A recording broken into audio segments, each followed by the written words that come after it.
Sort of a Demon, thank you for checking in early. Always appreciated.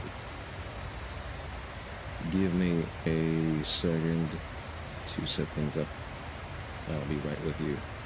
Make sure to smash the like button on the stream, both on, well, you can't like on Twitch, but you know what I mean. And please do that on YouTube. Alrighty, let me post my go live. It's interesting that Twitter still uses Unicode emotes as opposed to the sort of the Discord shorthand ones.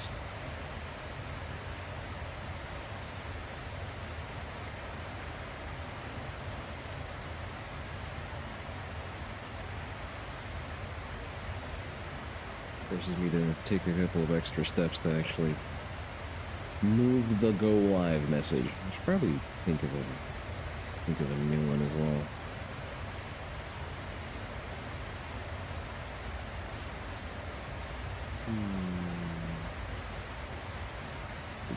These as well.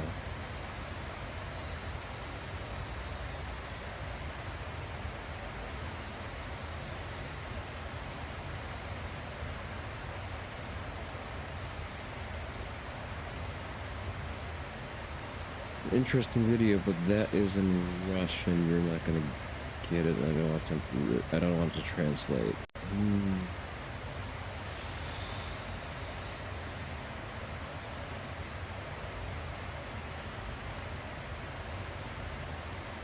Oh my, there's Japan YouTube beef. How's everybody doing? I think I should pop out. Hey. Hello, Sort of a Demon. Hello, Thunder Biome. Congratulations on the watch streak. You hear running water. Are you sure about that? That's probably just my fans. Let me pull up my monitor. Microphone. 1, 2, 3. There shouldn't be any running water. I hate hearing the monitor. Nope, there's no running water. You're just having a stroke.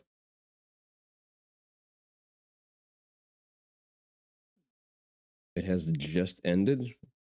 That's entirely on you. I'm sorry. I regret to inform you that your test came back positive for Ligma.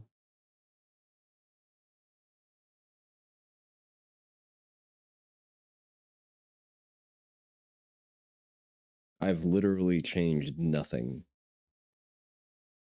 I'll pull up one more slot video. Today's going to be a little bit shorter because I catch a lot of 6 p.m. Central today, not next week, not week after next. This would today on Saturday.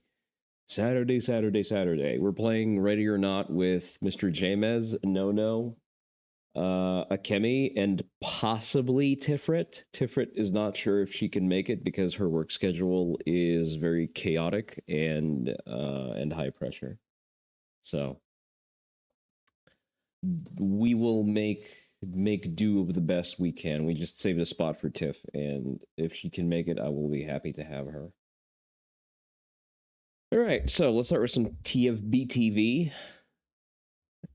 also known as my favorite channel for flexing on the pores, run by no other than James Reeves, professional destroyer of slop tier Turkish guns. You'll love to see it. I should probably, yeah, there it is. Now chat is fully visible. I can't obscure the honorable members of the Oni Dojo.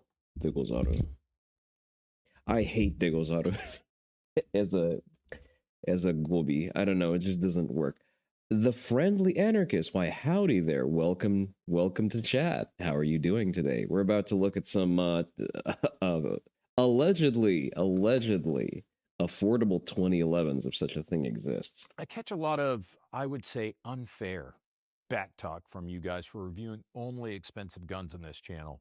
And look, I hear you, but you're wrong. Personally, I'm also Listen, I don't think that's entirely true. only like middle high end of the gun snob spectrum. My favorite pistols, of course, Glocks. I wouldn't call those expensive. Yeah, I like. Oh, I had a whole discussion in the T-Man Discord about this the other day because Oni Dojo, I regret to inform you that the pores are at it again. I had to have like a lengthy back and forth with dudes trying to convince me that the Taurus is just as good.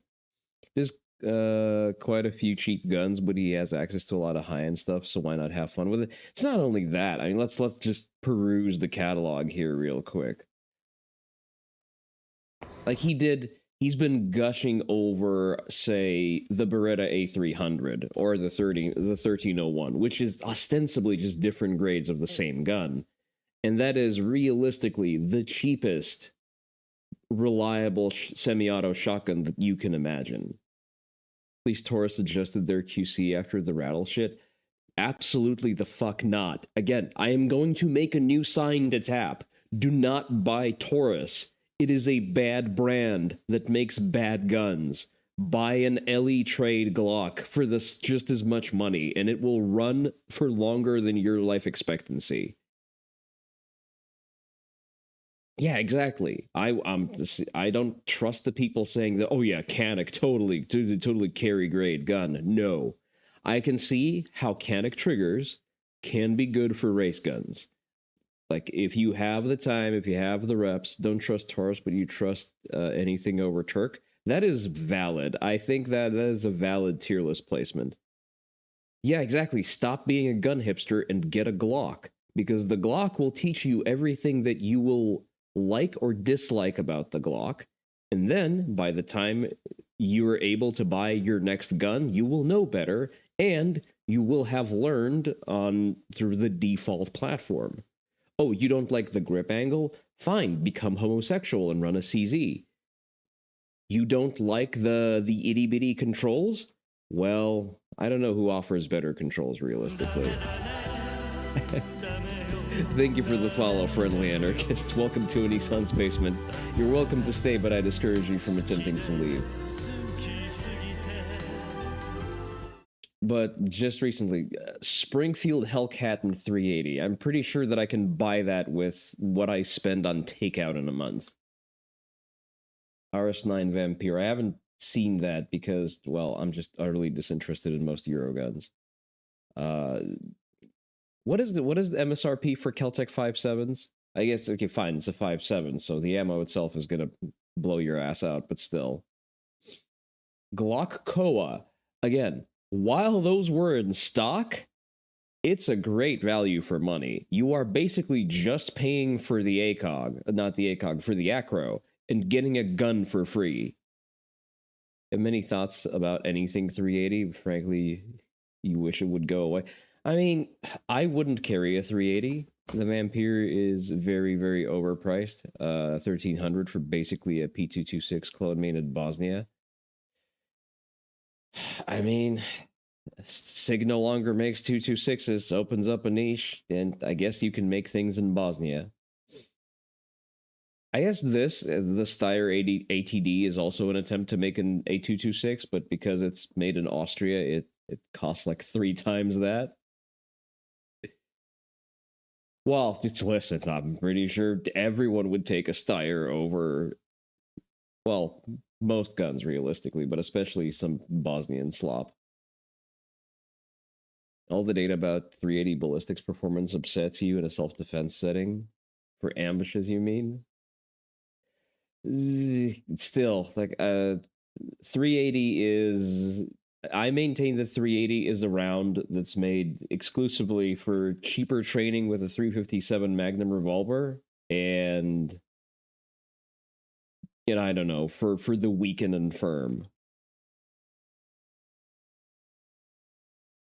All right, let's actually watch the video. HK. Yeah, I like Beretta. I like B&T. I like SIG, but I wouldn't call... Again, like HK. Yes, premium German brand. I get it. The 416 is obnoxiously expensive when you can even get it, because what is MS226 or AR226? I forget what they call it, what they call the dumbass import version that we get. But VP9s are hardly overpriced. They cost slightly more than a Glock. MR556, thank you. What you're saying is it's great for mob executions and very little else. Yeah, pretty much. It's like 7.62 by 39. You know, it's a round that's made that performs well in its prescribed use case, which is shooting unarmed civvies with their face turned to the wall.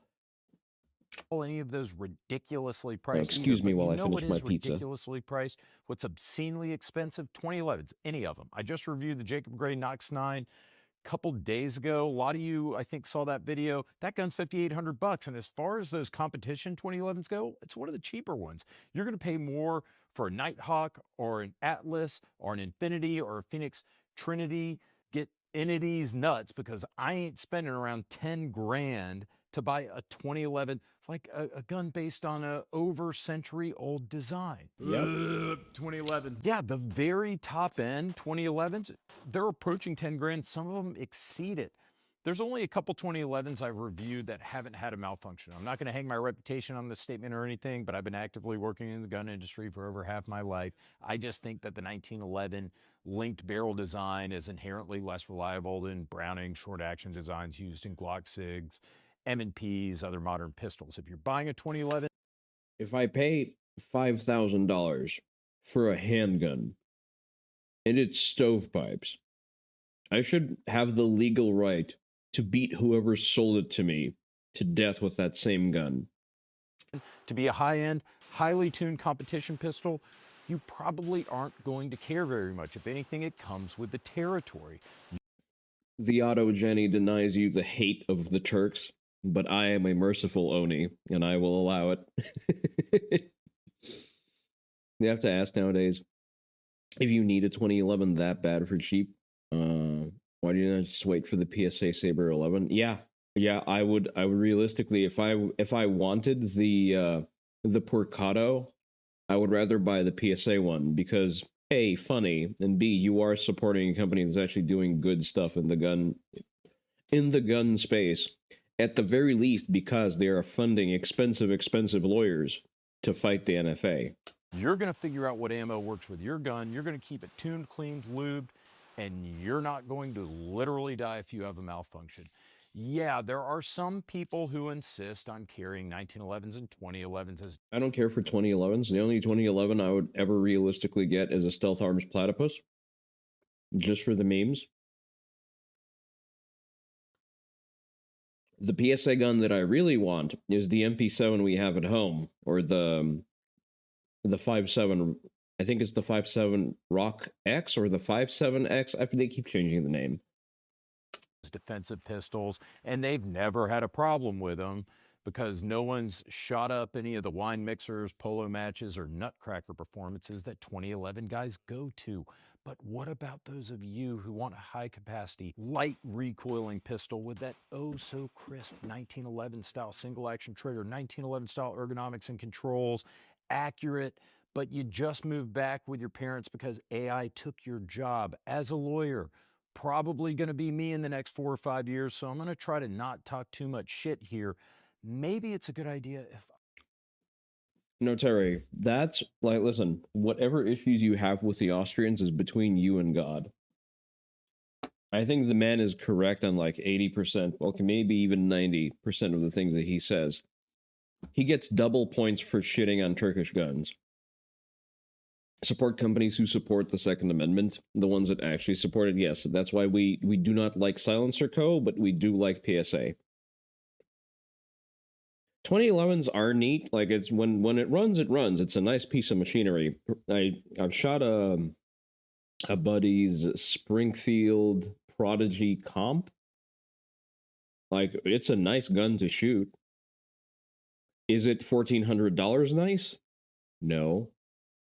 I'm pretty sure I can get a Walther for just as much, and it's going to be a better handgun. It's going to be more reliable with more capacity.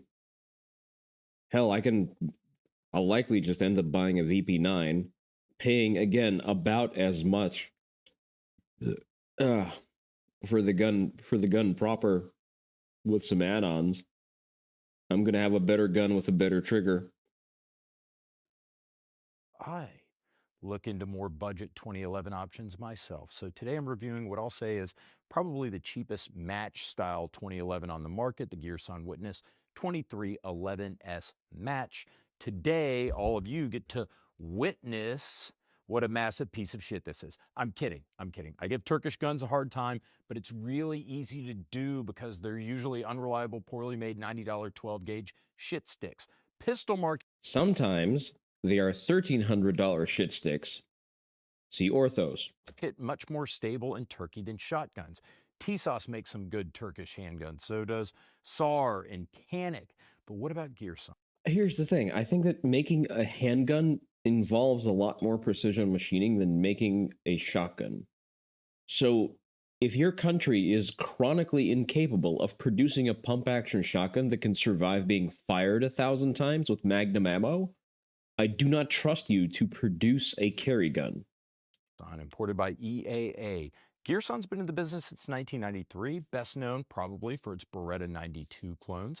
Its cheapest single-stack 1911s are actually in the mid $400 range. The only thing you trust is MT because German tooling. $1,079. MAP or minimum advertised pricing is $990. You could probably find it for a little less, but even that's expensive for my country club membership having asked for a handgun.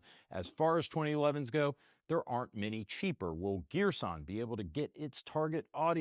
Never buy a 1911 for less than $800. Yeah, that checks out. To give up Winston's for a month and maybe withhold enough child support checks to buy this pistol when the God, he lubed that thing to death just to make sure it runs. Prodigy is only about $300, $400 more expensive.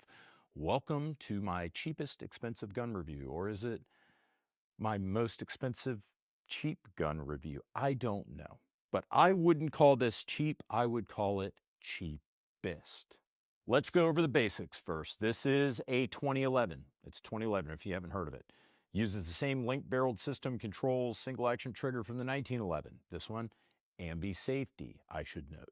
If you look at it from about 15 feet away, it's really hard to distinguish this gun from more expensive combat-style 2011s. It's got great front and rear slide serrations, beveled ejection port, full rail dust cover, traditional 1911 match-style sights. The rear sight holds a little surprise. It can be removed, and you can put Shield RMSC footprint optics like the Shield RMSC on a full-sized gun, really? So your options are all micro optics. Great. So for those of you who don't recall off your, for those of you who don't remember your red dot footprints off the top of your head, Shield RMSC is the pattern that they have on subcompact single stack handguns. Amazing. Yeah, I know. Like, this is my Glock 43X has a Shield RMSC footprint. And I'll be the first one to tell you, it's an unfortunate footprint. It leaves me with my best red dot option being a Vortex. Incidentally, I have a Vortex CCW Defender coming in today that I will install, not because I really like it, but because it's just the best option that's available at fucking RMSC. I would prefer to run a Trijicon or a MRCC, but with the adapter plate, it sits so high that I need sights that are double the height of suppressor height sights, which is ridiculous.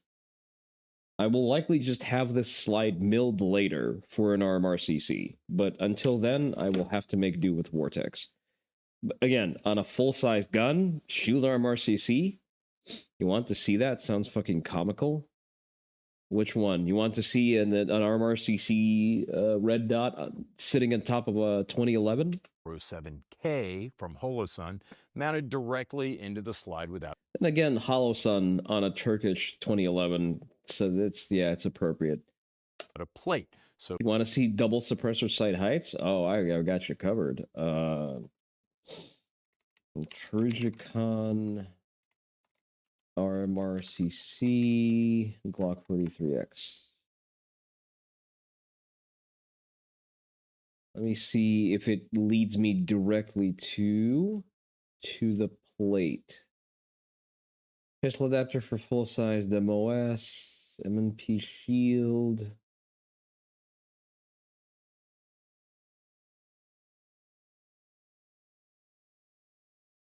None MOS models. Kimber Micro 9.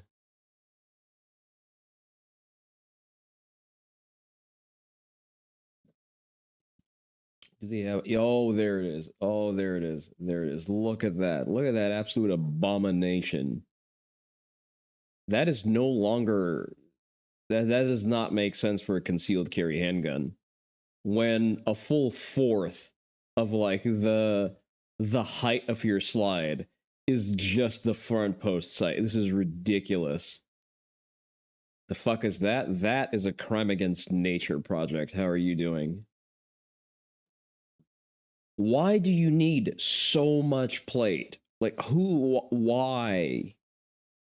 Well, I understand why, because probably the screws go very, very deep to keep, but that's just, please, RMR, why can't you be normal and just make fucking red dots in conventional footprints? Why do you have to be Armor King ranked? That's how you're doing? You should be having fun. No one knows the matchup. Just perfect dark upper, everyone, on whiff. You need to adjust the height over bore on that fucking compact? Yeah, exactly. Like, you're at 7 feet, you may as well be aiming for a headshot to hit center mass. I'm exaggerating, but only a little bit. This is stupid. Not only that, it looks ridiculous. I will not be caught dead carrying like that. So I am waiting to pull the trigger, giggity, on a Trigicon RMR-CC. I'm actually gonna wait. If they've released a full-sized RMR HD, which is better, and it has a top-loading battery compartment, I'm going to hold off and see if they produce an HD variant of the concealed carry. Just sharpen the front post and swing it at someone. It's your axe bayonet. It's just slowly morphing into a knife gun. Just look at that. And that's for a lower third co-witness. Who thought that this is a good idea? Who looked at this and said, yeah, this fucks. Then again, yeah, people who invented the ACOG. So, listen, they're great engineers. But yeah, the you're definitely getting negative aura for carrying some. I'm pretty sure that these sites wouldn't even clear the front sight post fin on my concealed carry holster. I'm pretty sure that these sights would not fit my holster. How ridiculous they are.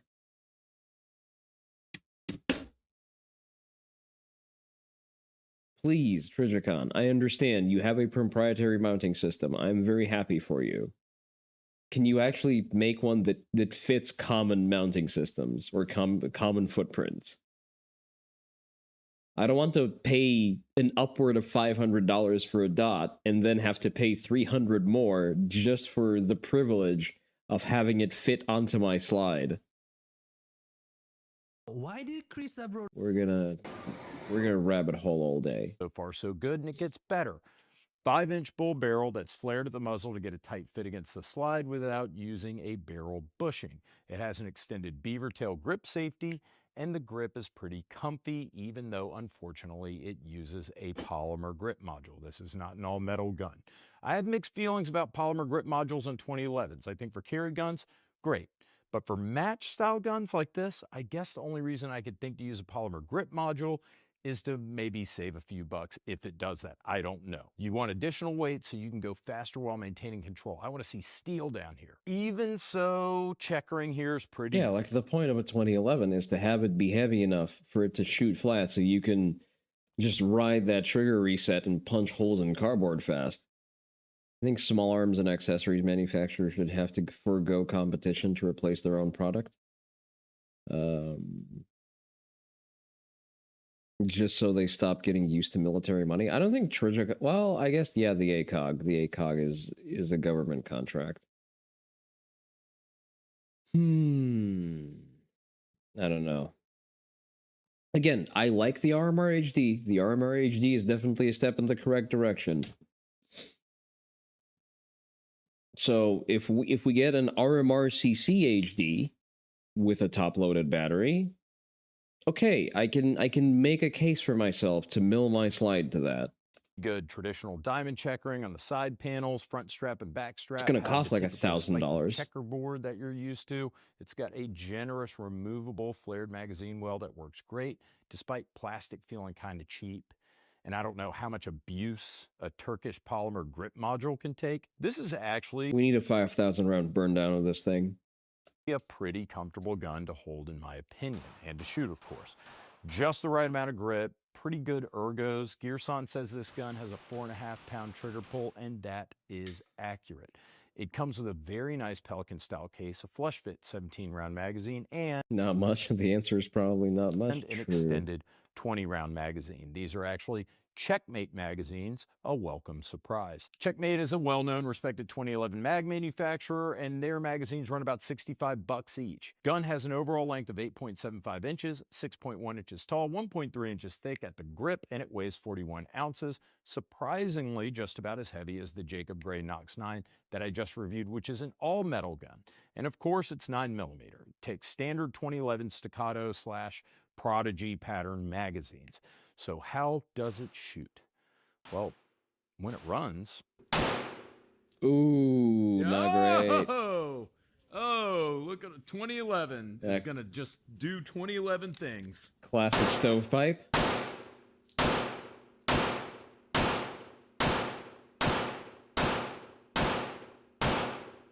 All right, so let's keep an eye on that. I mean, shoots okay. You know, I'm just not a 2011 guy. I mean, okay. You know, about 20 rounds in there. Okay. Legit, watch the fucking ejection. You had empty casings being pushed forward.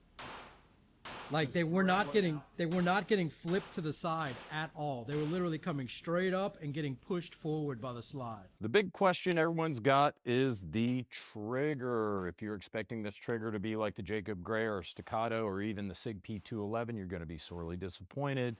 But that's not to say this is a bad trigger. It feels like an above average 1911 trigger. 4.5 pounds, little bit of take up, pretty clean break.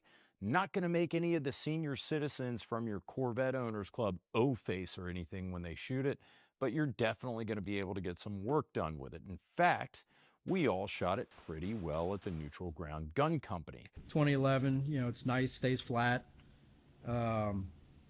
Trigger's fine. It's fine. Unfortunately, when we got it out of the box, we had our fair share of stoppages. Again, if I'm paying in excess of $700 for anything, I don't want it to be just it's fine. It's okay, I guess. I'm not saying that it was every magazine, at least when it was right out of the box, but I think Ernest Hemingway was a more trustworthy and faithful husband than this was a trustworthy and faithful gun. Whoa. There it is. There it is. Ooh, but my Turkish handguns are just as good. How does that work? You that this is what I don't like about 2011. So there's a stovepipe, Like a weird reverse stovepipe, but there's a live round in the chamber. No, there's not. $900 for not working out of the box is unacceptable. Yeah, I'm sorry. I don't want a gun that I have to lube in between swapping mags. Holy shit! Yeah, there is. So that's kind of weird. How does that even happen? How does that even happen? It's like it loaded. It didn't eject, but it somehow loaded. You think that worked? I think it did. I think so. I think you're hot. Hey. Well, let's, it looks like it might be lubed up already, right? That's grease. That's like grease. So, yeah, you know what? Let's go and throw some lube on it so no one gets mad at me about it. And let's come back out here and see what happens. To be fair, while the gun was pretty greased up when we got it, we hadn't cleaned it, we hadn't lubed it, we just took it out of the box and we started shooting the Witness. So we take it to the back office. After a few hundred rounds, we put it through the James J. Reeves Witness lubrication program, get it nice and wet. What happened next will shock you. Witness lubrication program is definitely the most sentence of all time. A Glock, a Smith & Wesson, or an Eric's, even CZ are all half price and would all have run easy out of the box. I mean, okay, so depending on which CZ, but those are striker-fired handguns. There's a reason why the best practice has shifted over to striker fire handguns. Like, we didn't do that on accident. That was a deliberate decision because that's just a better design. It is also more reliable.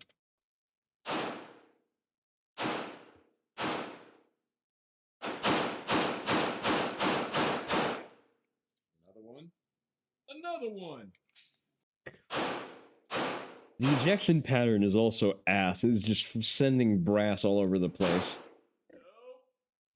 Yeah, I was kidding about that. You probably weren't surprised at all. We still had failures. I will say they became less frequent, and You're a hipster with a hard-on for double action, single action hammer fire. No, I get that. It's a pleasant gun to shoot. I will also say the last 100. Funny enough, the FN Reflex is technically a hammer-fired single action. It has an internal hammer that hits the striker. It doesn't have a pre-cocked striker. 120 rounds or so, no malfunctions whatsoever. I will say the ejection looks a little bit more spirited this time. I mean, it is like they're actually coming this way. They're moving like a couple of feet.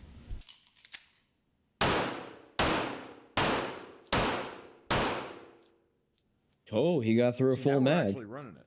Like now it's working without any stovepipes like the past 4 magazines, oddly enough.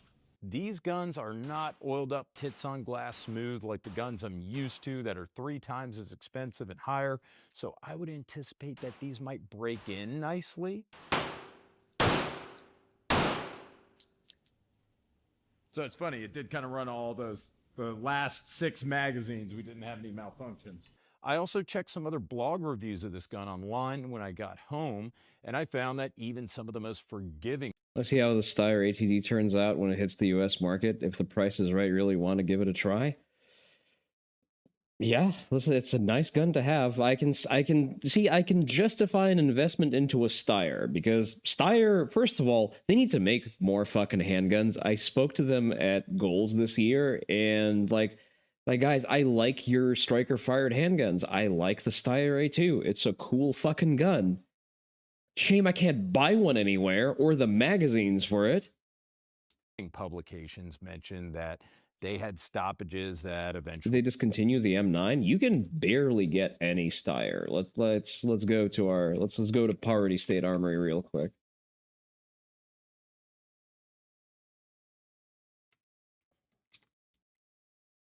Steyr.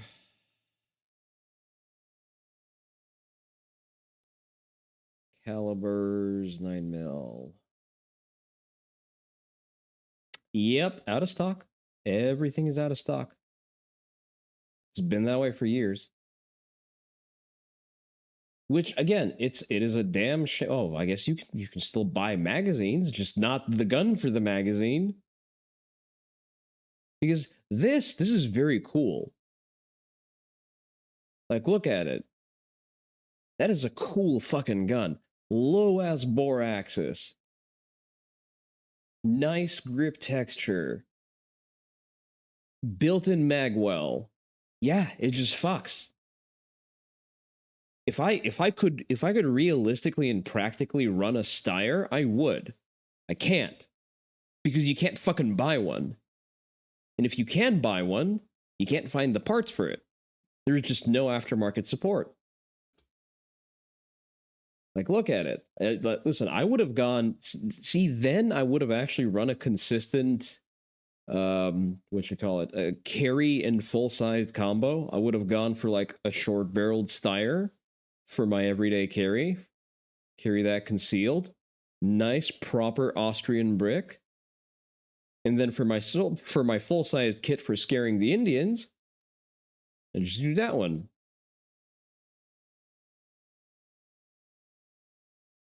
Love to carry a Steyr M9. What does a Steyr M9 look like? Steyr M9.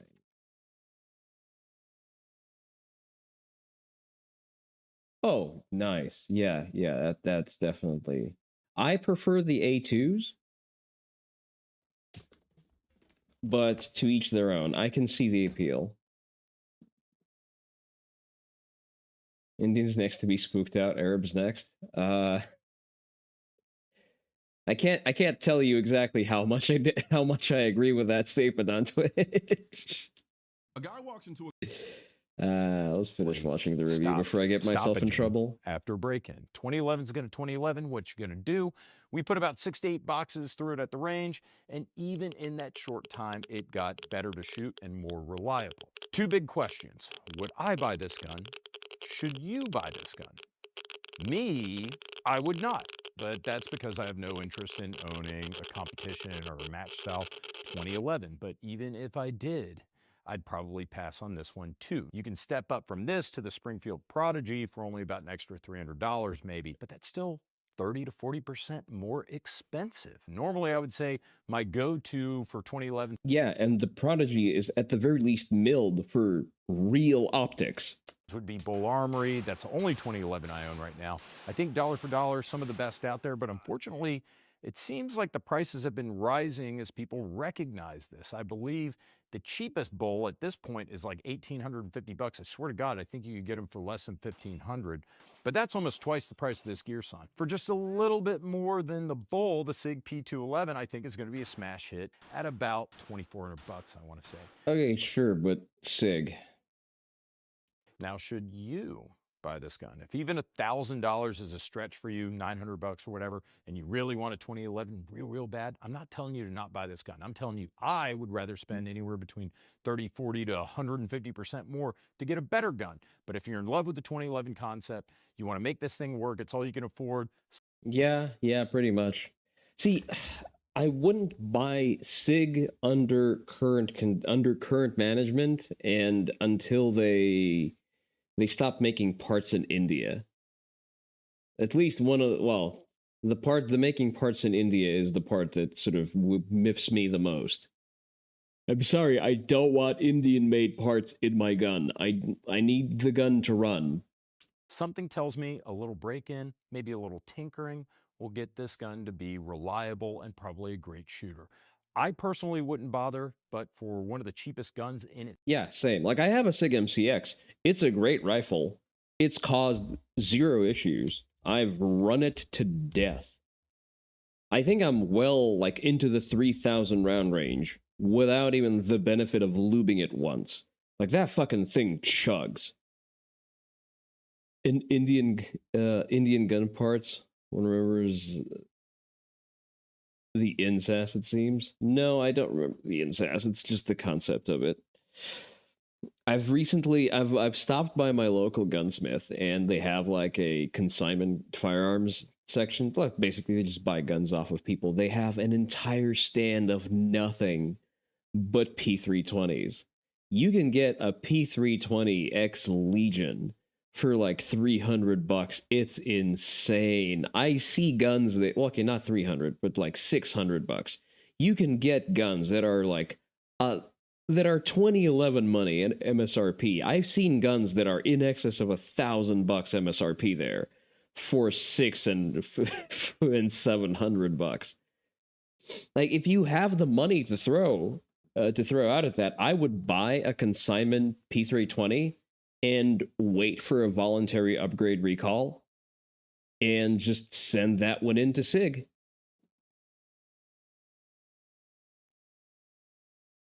You can pay for P320s with a stack of modern Marvel comics? Yeah, pretty much.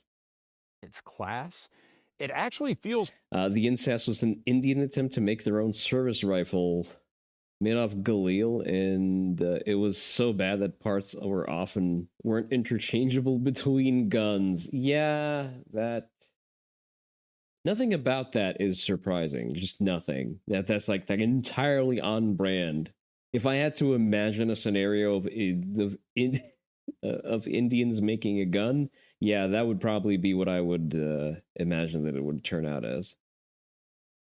Don't trust anything made in India, including Indians. Yeah, co-sign that. It's pretty well made and has a lot of great... Remember, I want every Indian denaturalized and deported, and so should you. Because once that is done, the following day, your cost of living will decrease at least by 30%, and your wages will at least double.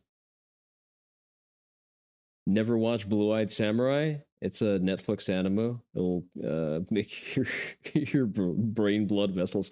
Yeah, I know of that one. I know of that one. I am aware of it. I've not watched it because it's dog shit, and I could tell from the few frames that I was exposed to. Features include. You want a cool, completely ahistoric. So here's the thing. That's my big complaint with leftard media and then fucking DEI informed creativity is that it's just so performative, gay and hate and fucking fake. Like, for example, you mean denaturalize Indians and Arabs, fix so many problems at once. You also need to hit Somalis, just because, Michigan. But to my previous point, I think that this. Let me put my words in a combination that's not going to get me banned. The performative DEI-driven pseudo creativity of modern Netflix, sort of the Netflix design ethos, is fake and gay, and because of that, it's also ingenuine and manufactured. Like, you want a pseudo historical hip hop style Japan? Watch Afro Samurai. That was the tits. Both movies go so unqualifyingly fucking hard. And the tie-in game was also the tits. There you go. Like, that's there's no twisting hands, there's no quotas. Yeah, it's just so Blue-Eyed Samurai, soulless and empty. Afro Samurai, goofy as hell, but fun and stylish. Is there a way to play Afro Samurai these days? I'm gonna go look it up on Steam. This full dust cover with rail. They make a ported version for a few bucks more. For $1,000-ish, I'd probably look at getting a Canic pistol instead, one of the high-end Canics. But a Canic's not a 2011, is it? And if you're watching this video, that's probably what you're after, a freaky, fat-ass, double-stack 1911, and aren't you, you sick son of a Browning? I'm going to say it one more time. I think for being one of the cheapest match-type 2011s you can get, not bad. And it might even be a Nighthawk in the rough. Okay, well, maybe not that. But it does seem like if you flick this thing's dingus enough and you smooth out some of these rough surfaces, you could end up with a decent 2011, I think. They even got Kevin Branagh to play the villain. He does an amazing job until he realized the animation isn't covering the subtle emotion of his words. I resent fucking Netflix CGI and animation. They are so dog shit at that. I couldn't watch the Netflix Ghost in the Shell just because the animation was missing keyframes. How do you do that? How do you have Netflix money, COVID Netflix money, and you're not able to have an animation that runs at like 120 frames per second? Are you for real? How do I get live motion capture on Venian that is smoother than the animations they made for Ghost in the fucking Shell? That's before we get to the abominable writing of that series.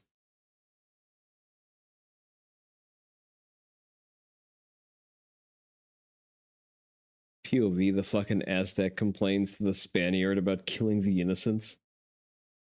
Oh yeah, the Aztec Batman. Yeah, that was definitely. Hold up, I think I have a tweet about that. Just a second. Oh, we should. It's a 4chan. I would never. Let's see. Let's see. Oh, there it is. There it is. There it is. Oh gosh, did I just conquer a native empire that was enslaving its neighbors, practicing human sacrifice and cannibalism? Teach them to read, write, convert them to Christianity, and give them modern ideas of sanitation? Did I just do that? I'm sorry. Oh, that's the tweet you found me from? Nice.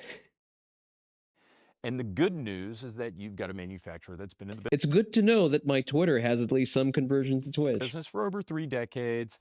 You've got the guys at EAA, they're in Florida, they can back you up if there's anything that goes wrong. You don't have to worry about Gearson or EAA shutting down overnight and leaving you with a busted ass gun.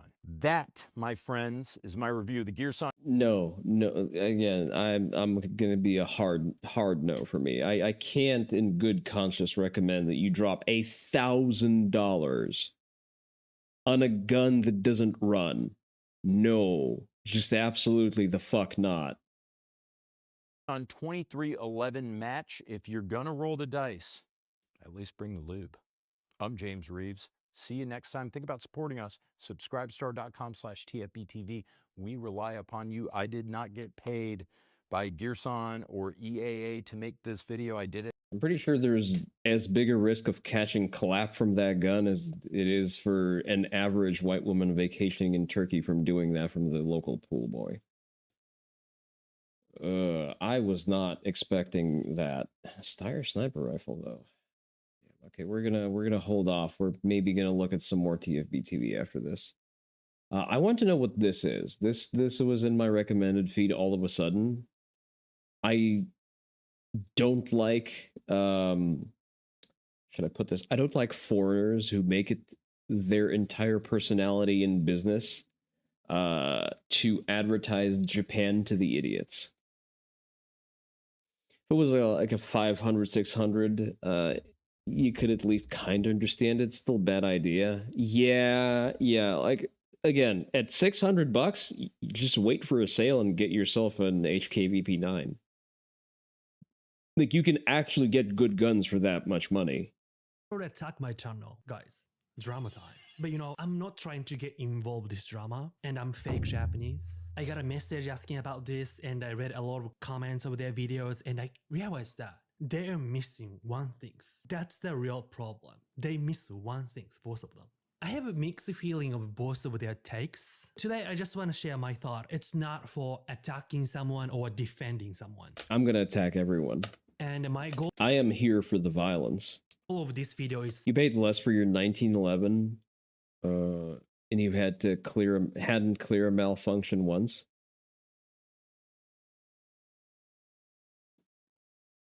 I want you to have a different perspective. So Oriental Pearl, living in Asia for 13 years, is talking about graffiti in Japan. Looking around, where do you think we are right now? I'll give you a second.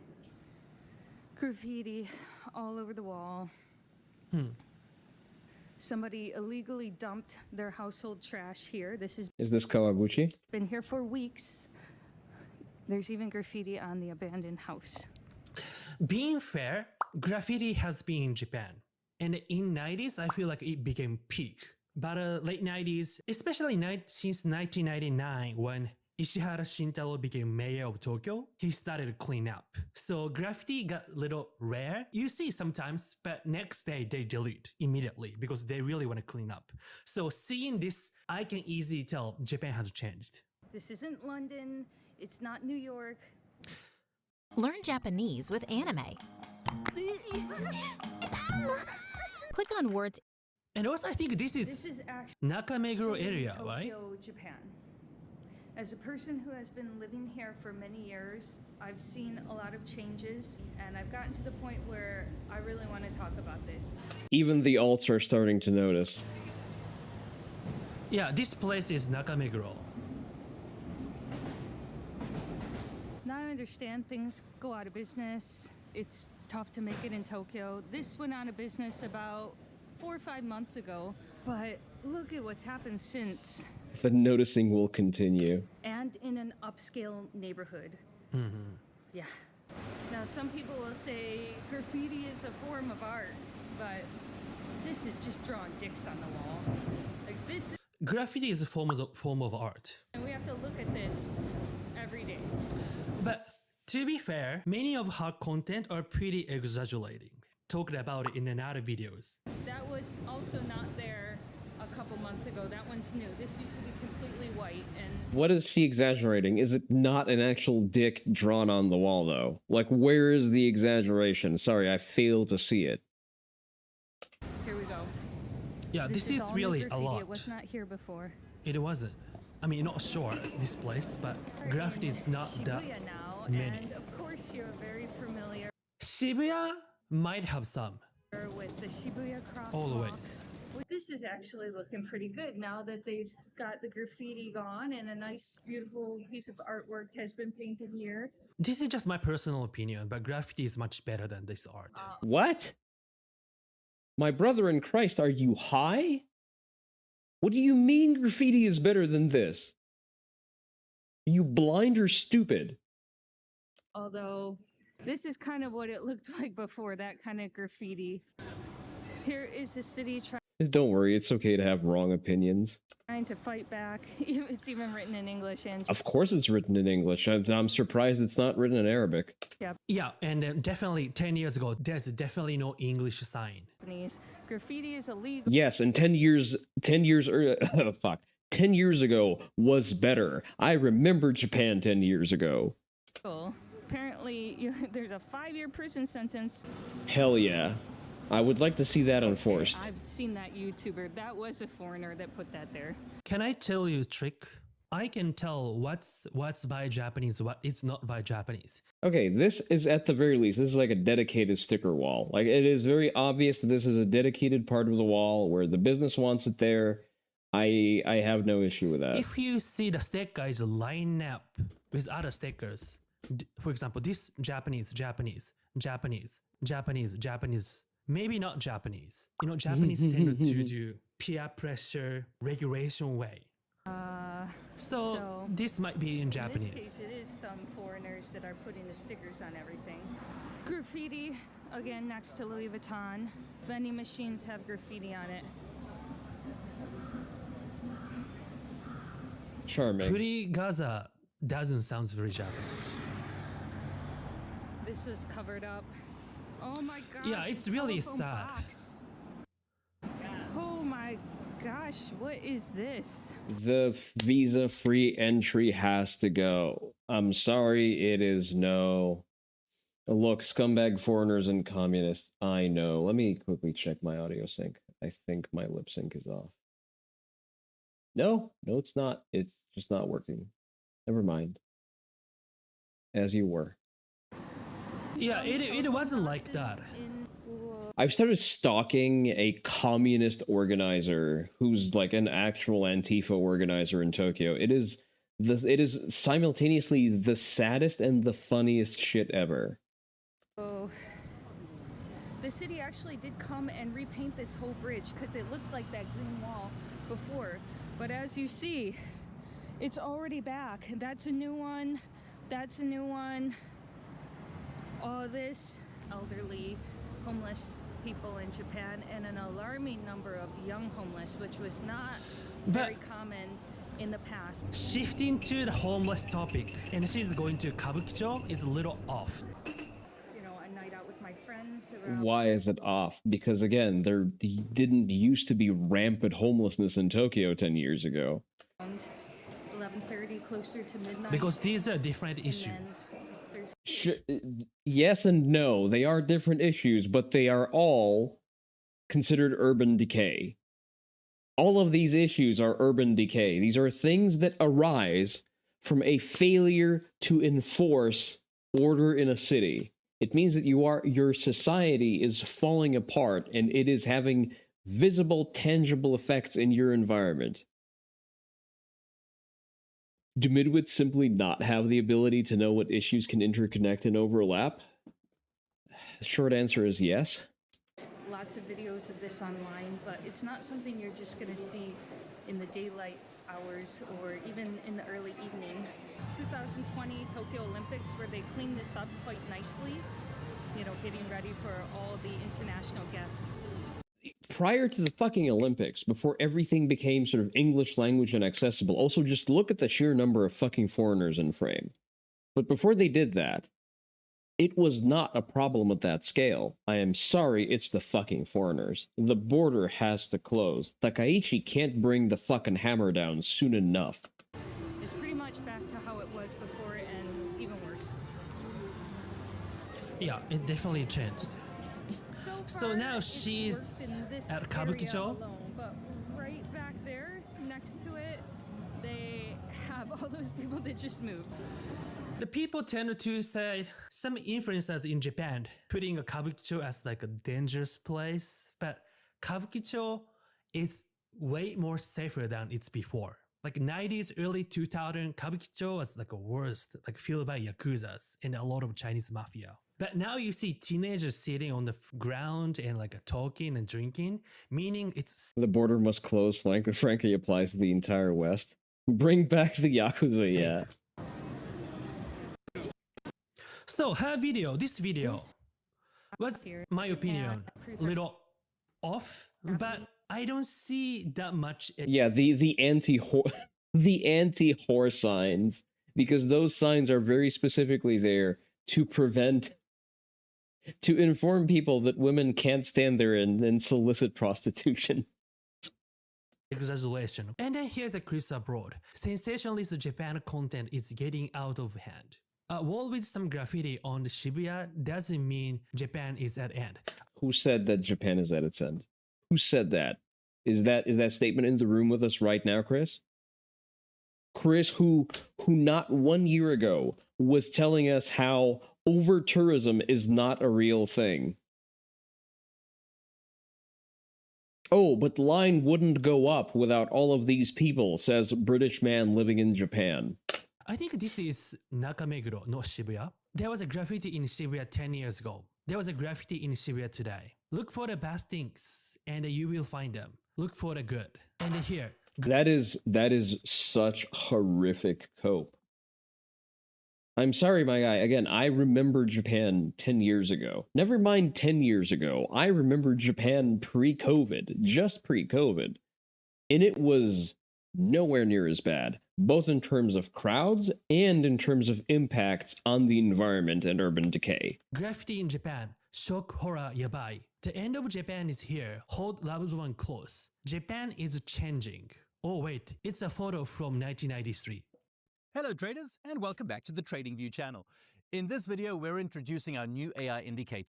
So this is slightly manipulative because 90s... Here's the thing. In 2019, no, wait, we didn't go in 19 because COVID started. Fine, 2018. I would struggle to find a foreigner in peak tourist season in Kyoto. Like I would have to actually go and look for one, and I would have to go to like a heavy traffic tourist area. I would need to go to like Fushimi Inari to find a foreigner there.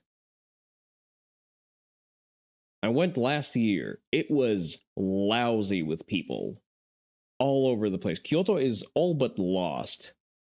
And it's all fucking foreigners. And the locals are just seething with hatred. People who rely on tourism for their revenue, but again, the infrastructure was built around domestic tourism. So people who know how to behave, people who are of the same cultural code, people who subscribe to the same social contract, that infrastructure is being completely blown the fuck out by foreign low-quality tourists. In Japan was a time had like street culture. You see that a lot of Japanese hip-hop group and Nigo, Ape, and Harajuku fashion. So graffiti was part of it.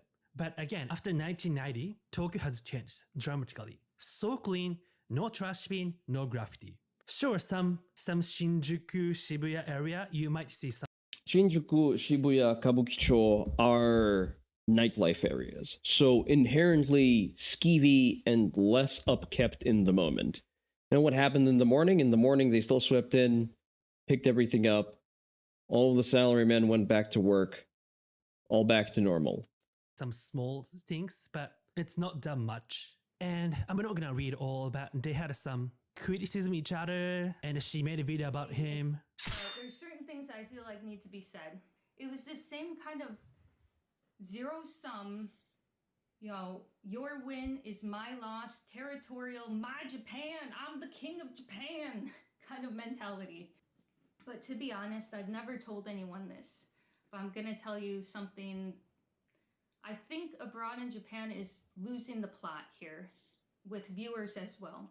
A few years ago, I had a really good month on YouTube. A video. So this video, I'm not gonna react all, but it's basically defending and attacking.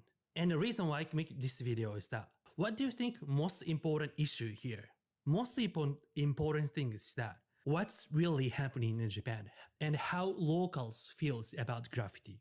I mean, I'm Japanese, right? I don't care who's win. I don't care Oriental Pearl win, this drama or Chris win. I really do not care. What I care is the fact Japan is really changing and then seeing that much graffiti in Japan. Yeah, and Japan needs to stop changing. It needs to revert back to at least the 1970s. It's not usual. In fact, let's watch this news 2 days ago about graffiti. 落書きだらけの駐車場 It's saying they put more police there because of the graffiti was too many. So I was a little sad about they were defending each other, but they are really not talking about real issue here.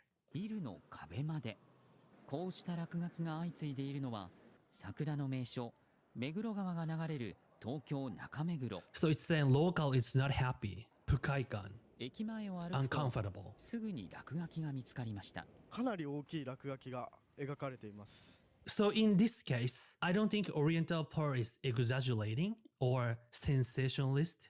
If graffiti was there always, non-Japanese news are talking about this. すぐ横の駐車場ですが、 Ah, but according to Abroad in Japan, the Japanese news are also sensationalist and just want to blame the gaijin ところに書かれて because he's a fucking idiot. います。落書きで埋め尽くされた駐車場の壁 郵便ポストや Yeah, ガードレールなど街 this is definite evidence that we have more graffitis than before.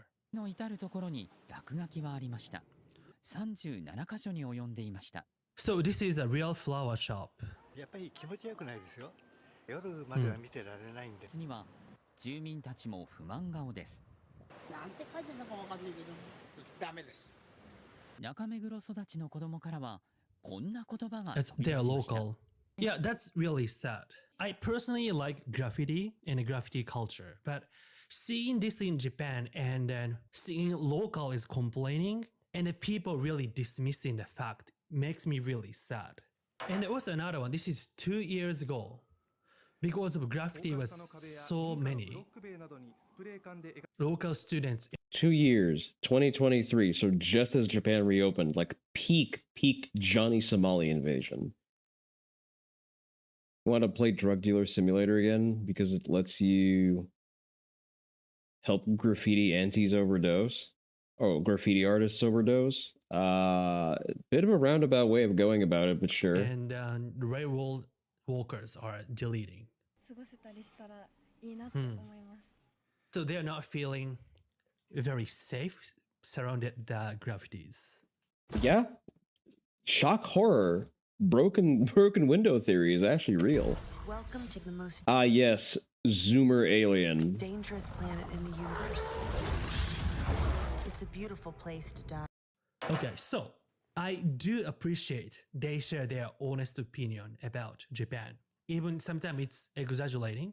If exaggeration You make money, they die. It's a thing of can beauty. happen, I talk about my channel. And if something wrong or something misunderstanding, I talk about my channel. Real issue is that Oriental Pearl could focus about graffiti and have a little local voice and then like saying, hey, let's not do this, like let's keep Japan safe or the kind of stuff. But she And Abroad in Japan would still bitch about it.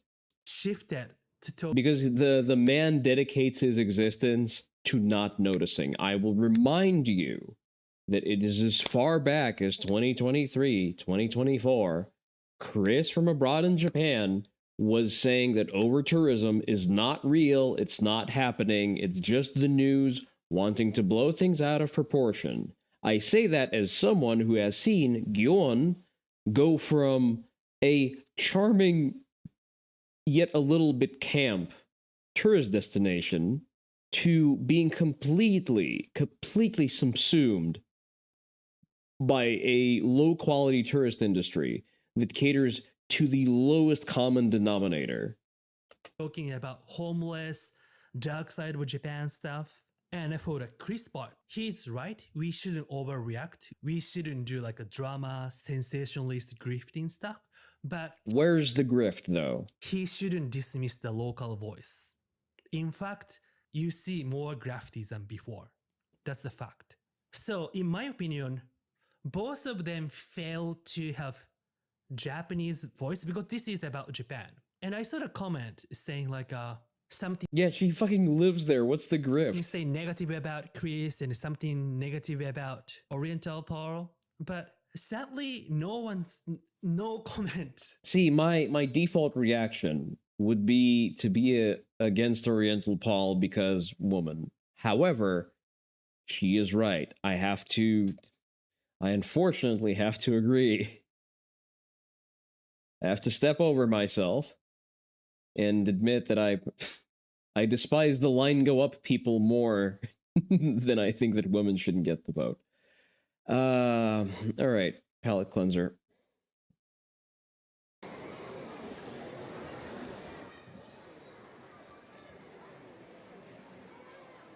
I don't know what this is. I believe this is a Shota Confederation demo.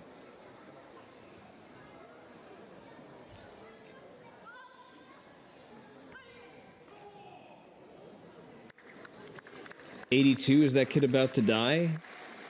Possibly.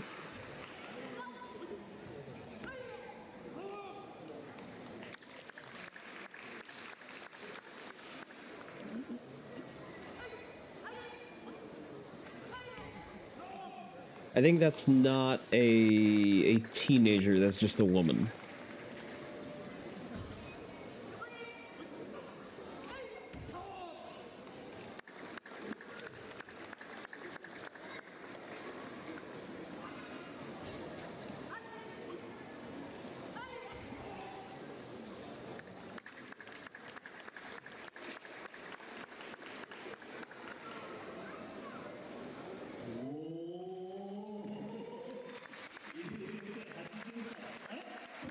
Okay, live commentary for Enbu is probably a little bit overkill.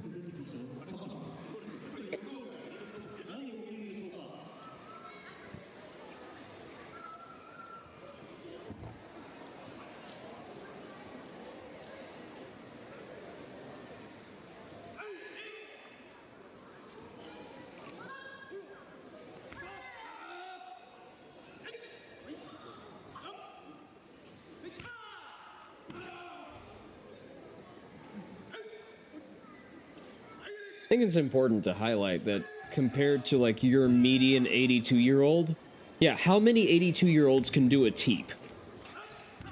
Also, foreigner spotted, day ruined.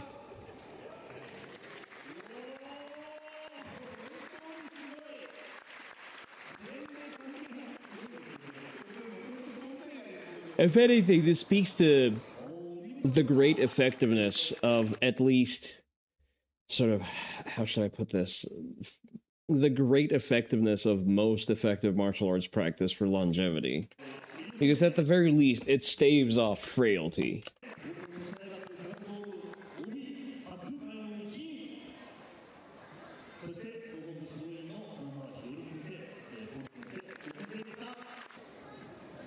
Is there more? Yeah, there's more.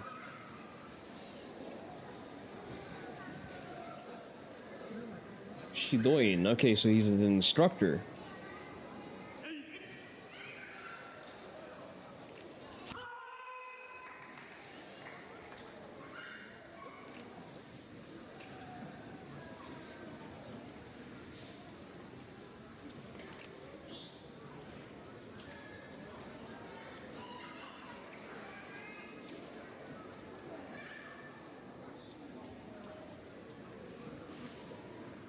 So the point of this is basically to demonstrate that he does very short taisabaki, but is in range of a full spectrum of attacks.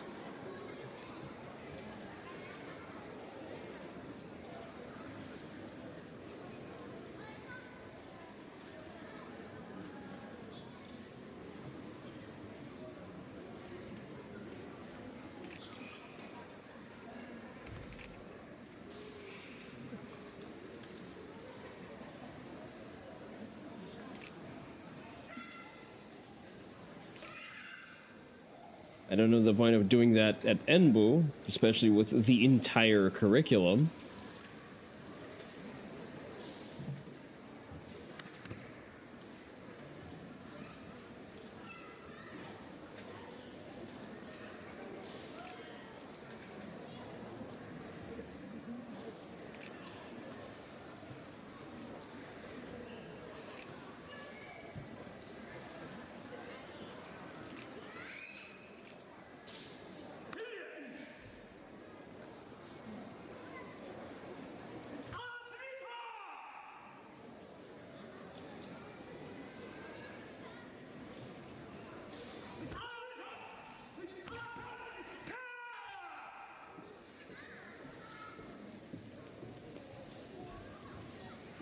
I don't remember which organization is Skiff.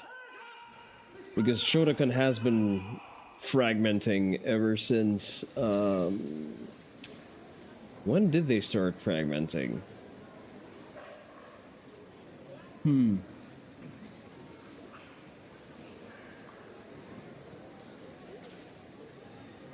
Probably somewhere in the 80s? Because JKS split off of JKF. Oh, that's right. It's Kanazawa's organization.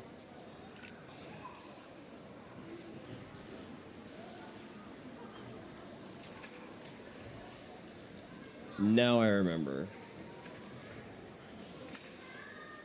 That explains the demonstration style, because Kanazawa really liked his, like, very literal Bunkai-like execution.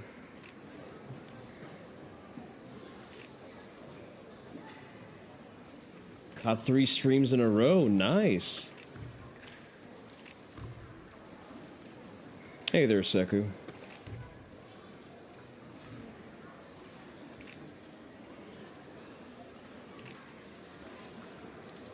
I am currently working on recovering my my hip mobility to be able to do that, because I dieted down so hard that it decayed one of my hip joints.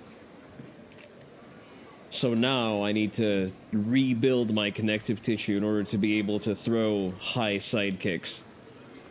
Nah, you know, it's sort of part and parcel of long weight cuts. At some point, something is going to break, and that is the least traumatic way that it can happen. Like, at least it's not a traumatic injury. It just means that I need to chill the fuck out for a couple of weeks and supplement collagen. Nice, I like that combination. Let's watch that again. Teep. Shirogiri. He kinda... There was a little bit of slop there. You just get new hips, bruh? Soon, soon. Right now, the closest thing I can get to new hips is mesenchymal stem cells. The flesh is weak. Unfortunately, the flesh is currently the best I have. There's really not a replacement joint that can have the same range of movement as whatever the Magos Biologus can produce. How are you doing, Digby?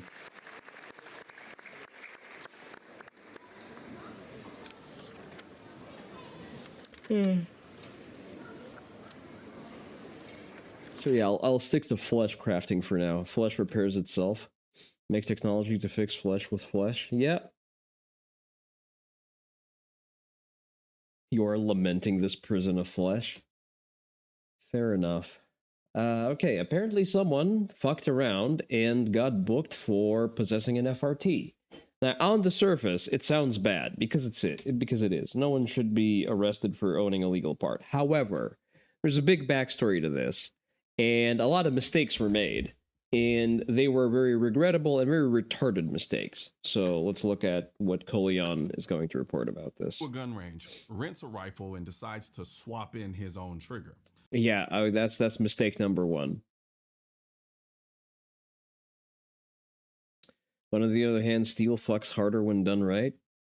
Mistake number 1, the ATF exists. That's very... Listen, ATF in and of itself is just a taxing agency. It's the problem of passing the NFA and the Hughes Amendment, realistically. If the ATF just exists to collect excise tax on tobacco and alcohol, I really am not that bothered. Just leave my shit alone. A forced reset trigger. A few days later, he's in handcuffs facing federal charges for possessing a machine gun. Well, wait, what? Federal charges? Excuse me? Now, this isn't some gun-running mastermind or a ghost gun movie plot. This is an everyday gun owner who made one bad decision that turned his range... But also, don't fucking modify rented range firearms. Are you stupid or are you stupid? ...trip into a legal nightmare. And I'm covering the story for one reason, to keep you from ending up in the same situation, because most people have no idea how messy the law gets when it comes to these triggers. So, according to the charging document, which includes a ton of redactions, the dude rented a rifle at a range. Oh, actually, we can read the affidavit over here. Metropolitan Police Department received an anonymous text tip. Citizen regarding an individual named Haha, referred to as the defendant. So the charges for the possession of a 3D printer in the District of Columbia. ATF up until the 60s was only booze and tobacco. NFA forms were just normal IRS shit. Yeah, he very, very much did the stupid. Or like the gun's owner reported him. I mean, it could have been the range officer who reported him. Yeah, this man is just retarded. Okay, let's see. Entered the shooting range. Location name is a firearm range located in wherever. VA. What state is that for? Possibly was the range owner. Range offers services including lane rentals, firearm rentals for use on the range. Defendant had a membership at the range for approximately however long. Defendant rented a rifle to shoot on one of the lanes. During such time on the rented lane, defendant began to disassemble the rented rifle and attempted to place a forced reset trigger inside. The device has the capability to turn a semi-auto rifle. No, it does not. Type of device is against the policies of the shooting range and is illegal to possess in the district. Employees stopped the defendant from completing the task of placing the FRT fully into the rifle. The employee advised the defendant that his action was against the rules of the range. The employee asked the defendant where he got the FRT from. Defendant replied that he used a 3D printer at his residence to print the FRT. Defendant went to further explain that the FRT did not work on his personal rifle, and he attempted to see if it worked on the rented rifle at the time. That is just profoundly retarded, just on so many levels. Because, okay, let's Monday morning quarterback this. Don't attempt to break down and modify someone else's gun without their permission, especially if it is a rented range pony. Second, if a range has rules against FRTs, don't attempt to run FRTs there. If the state you are in does not allow FRTs and classifies them as machine guns, don't run FRTs where people can see you run the fucking FRT. If someone who is not a cop asks you where you got the FRT, your response should not be anything other than, "Are you a cop? Fuck off." And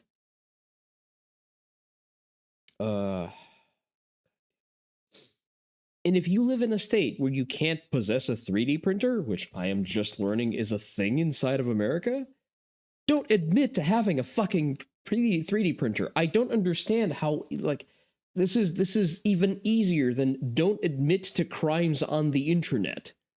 Don't commit to crimes IRL. What the fuck are you doing? How stupid can you be? New York is trying to do that. That's the first time I'm hearing about that, Digby. But again, it's a police affidavit. there are already things that are incorrect here, so I'm not going to take it as 100%. VA is Virginia, yeah.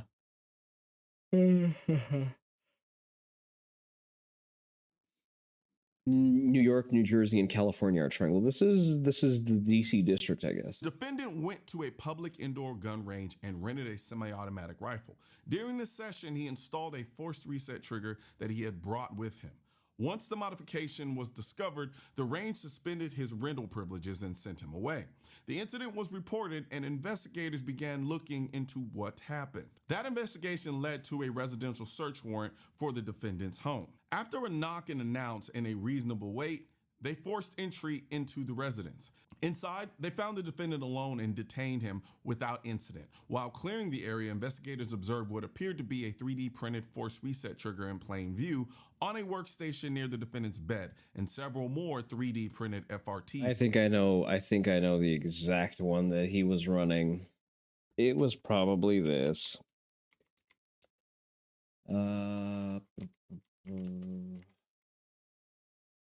It was probably this. It's the Kabuto 3D printable drop-in assembly. He was probably running this because it's a fully 3D printable forced reset assembly. I'm waiting for one to be made in metal. I don't like the plastic ones. So that one is by Super Safe Solutions. Nothing against the guys, perfectly reasonable. Just don't try to fucking install them in other people's guns without them knowing. I bet you good money this guy was a Fed trying to make up some kind of case for further restrictions of FRT and 3D printers. I mean, the conduct is so profoundly retarded that it may just be that. He's next to it.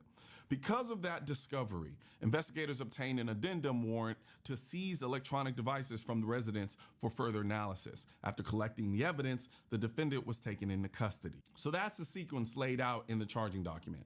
A rental modification that escalated into a full search warrant and arrest involving suspected 3D printed force reset triggers. Now, the real question is why that kind of escalation happened so quickly, and what separates something like this from Rare Breed's FRT-15, which the federal government has now explicitly recognized as not a machine gun. Force reset triggers have been in legal limbo for years. The concept goes back to the early 2000s when Brian Blakely first patented a force reset design. The ATF's determination back then, machine gun. Another company, Wolf Tactical, tried with a different version. Same conclusion. Fast forward to 2020, a company called Rare Breed Triggers purchases one of those original patents, refines the design, and releases the FRT-15. It's semi-auto, it resets mechanically, and for a while, it's the hot item in the gun community. But it didn't take long for the ATF to take issue. In July 2021, they sent Rare Breed a cease and desist letter labeling the trigger a machine gun conversion device. In 2022, they raided Rare Breed's manufacturer, doubling down on that classification. Rare Breed fought back in court, arguing that their trigger still requires one pull of the trigger for each shot fired, that the force reset mechanism simply returns the trigger faster. If the legacy media kicks up a stink over the case, then it's definitely a Fed. Yeah, I think that would probably be a good indication of that. But doesn't eliminate the pull entirely. That small mechanical difference, that distinction between forced reset and continuous fire, became the foundation of their legal battle. After years of back and forth litigation, the DOJ finally dismissed its case in 2025, withdrew its appeal, and entered into a settlement agreement. That settlement specifically acknowledged that Rare Breed's FRT-15 is not classified as a machine gun under the National Firearms Act. But here's the catch. That ruling didn't change the law for everyone. It didn't redefine what a machine gun is. It just carved out one very specific exemption for one very specific trigger. In June 2025, the ATF released a follow-up notice ordering all seized FRT-15s and WOTs returned to their owners, but it included one very clear disclaimer. The settlement agreement only covers eligible FRTs. Machine gun conversion devices such as switches, drop-in auto sears, lightning links, or trigger control group travel reducers are not covered. Translation: if it's not a Rare Breed FRT-15 specifically named in that settlement, you're not protected. And if your trigger even looks or functions similarly, you could still find yourself facing federal charges depending on how it's interpreted by whoever's enforcing it that day. That's the real danger here. The mechanical line between legal and felony is razor thin, and the ATF has a long history of changing interpretations without changing the actual statute. So yes, Rare Breed won their case, but what they really won was an exception, not a precedent. Their ruling protects their trigger, their customers, and the plaintiffs in that Texas case. Everyone else is still standing in the fog. And that brings us back to this case. You've got a man who modified a rental gun with a trigger that doesn't fall under Rare Breed's protection, and then allegedly had 3D printed versions of similar triggers at home. Whether or not you agree with how the ATF enforces these rules, the outcome is the same. That gray area can cost you everything. And that right there, that gray area, is why I started my Defend America line in the first place. Because every time we see another case like this, it's a reminder that freedom doesn't defend itself. It's not just about guns, it's about mindset, about responsibility. It's about standing your ground when the line keeps moving. So, if you believe in that same principle, that freedom isn't given, it's defended. Check out my Defend America line at shop.misacoleonnoir.com. I'll put a link in the description. Wait, are we not going to look at the actual charges? We've got designs dropping hats, tees, hoodies, drinkware, all built around the same message. Defend the culture, defend your rights, defend America. And, you know, it probably may or may not have hurt for him to have this shirt on too when they arrived at his house. I don't know. I may be wrong. It might have helped, it might not have helped. I'm just saying. But if you want the shirt, we got that over at shop.misacoleonnoir.com too, along with the hat and everything else that we have on. See, I like funny writing on shirts, but at the same time, like lots of letters kind of make it less funny. You know, I think a joke on a shirt should be like instantly legible, so you spend more time thinking about it than you're reading it. Well, yeah, you're so brain dead you call the entire incident in question. I think someone was stupid in a prohibition state, and they found out. It looks like that seems to be the case so far on the site. So click the link in the description section of the video and go ahead and check that out. Because as stories like this prove, the moment you stop defending your rights, someone else will start redefining them for you. So here's the takeaway. Know exactly what you're installing. Understand the legal standing of the parts you own, and don't assume one company's win in court covers you. Because right now... Okay, I think we're missing a very big takeaway here, my guy. Don't go to a range that prohibits FRTs in a state where FRTs are illegal and modify one of their guns with the FRT that you brought with you. I think that is the key takeaway here. Do not be dumb. Do not Fed post on main, and especially in person. All right.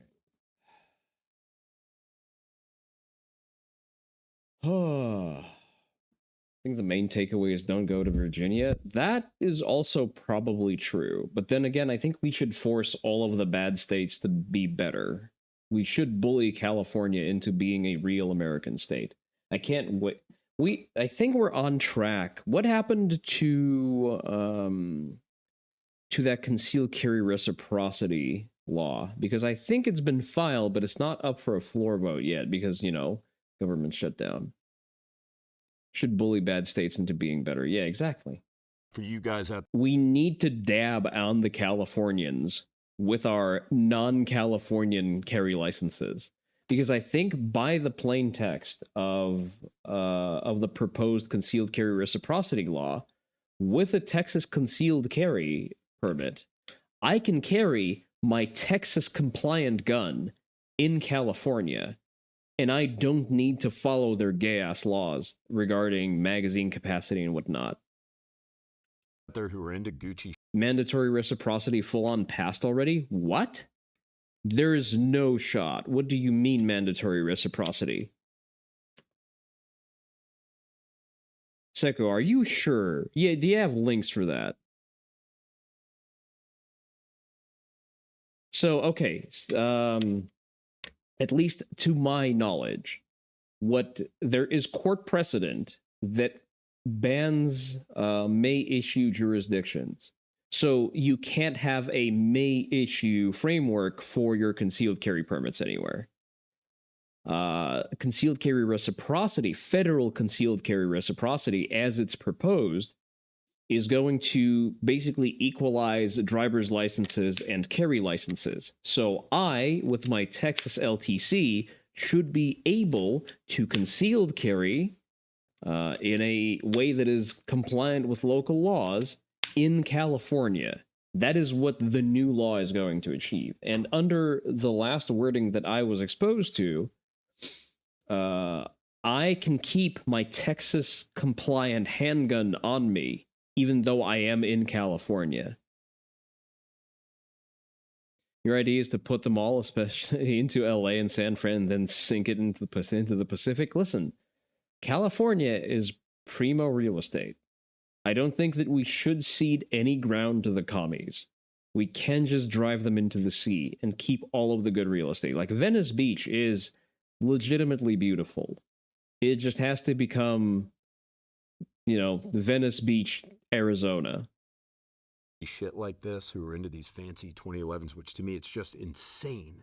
It's insane. I didn't know this many people had this much money. Like, I seriously, to support all the companies making all these expensive-ass guns. But we're going to take it out in the range. We're here at the Neutral Brown Gun Company.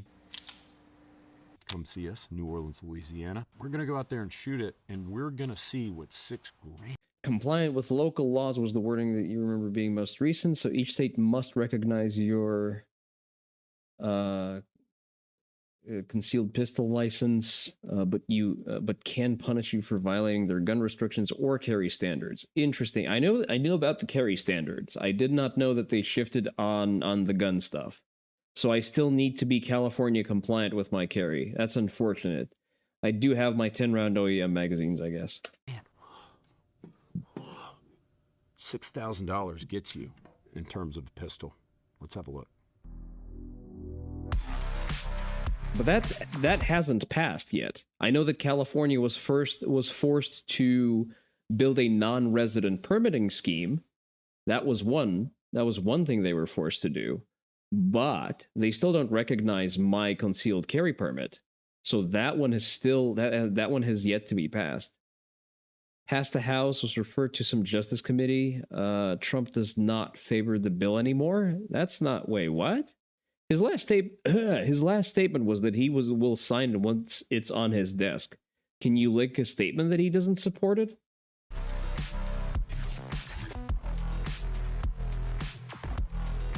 He blatantly said that if it passes the House and Senate, he will sign federal reciprocity.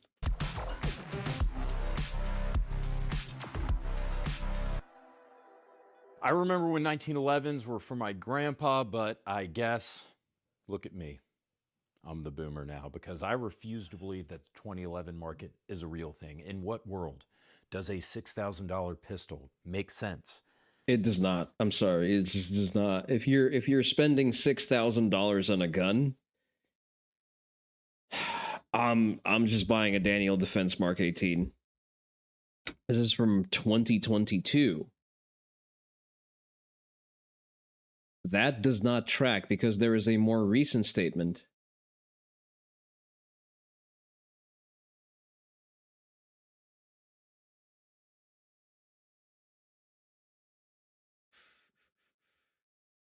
Support behind Fix NICS Act, written by Texas Senator John Cornyn. Okay, but this is 2022. He's shifted a lot since then. Hey there, Spike. How are you doing? Good morning to the fellow men. Femoids need not react. You can't see me, but I am flexing right now. You could buy 2 Mark 18s for that price. True. Real and true. Well, not if you're paying for the tax stamp. No. Just a second. Trump. Concealed carry reciprocity.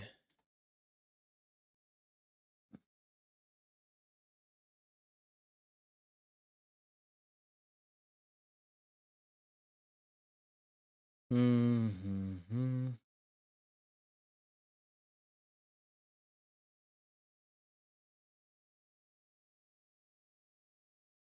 2 more months.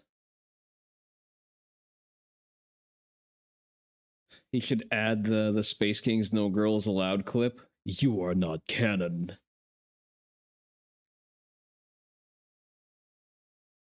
We should have the No Girls Allowed redeem. How are you doing today, Spike? Did I ask you or not? I hope you're doing okay. Let's see. Vows to sign, I guess. Sorry, I'm scared of looking things up with.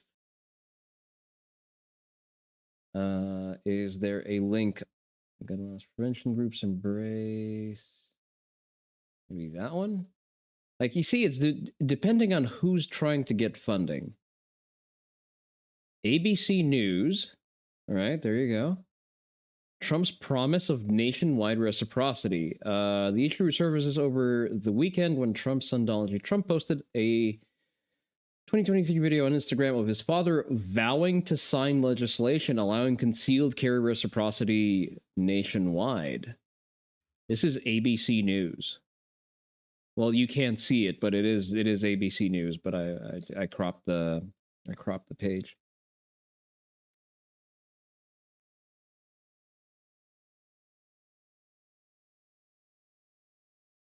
When was this posted? This is last November. So this is right before the election. I mean, just having to comply with California laws is neutering enough. I find that already is unacceptable because I need to flex on the Californians. I want to be able to make fun of Nymphy in person because I can carry a 20-round magazine in her state and she can't. In the exact same gun, too. Although, to be fair, for her height, it's like a full-sized gun. Since it's a constitutional right, surely it shouldn't be up to the states. You're not wrong, Digby. Like, by the plain text of the Constitution, you are absolutely correct. Unfortunately, thank you, Ronald Reagan, we've veered very far off from the original text.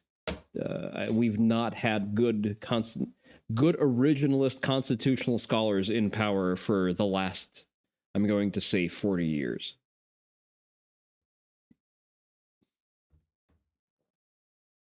By pure chance, all of your pistols are California legal. Boo! Point and laugh.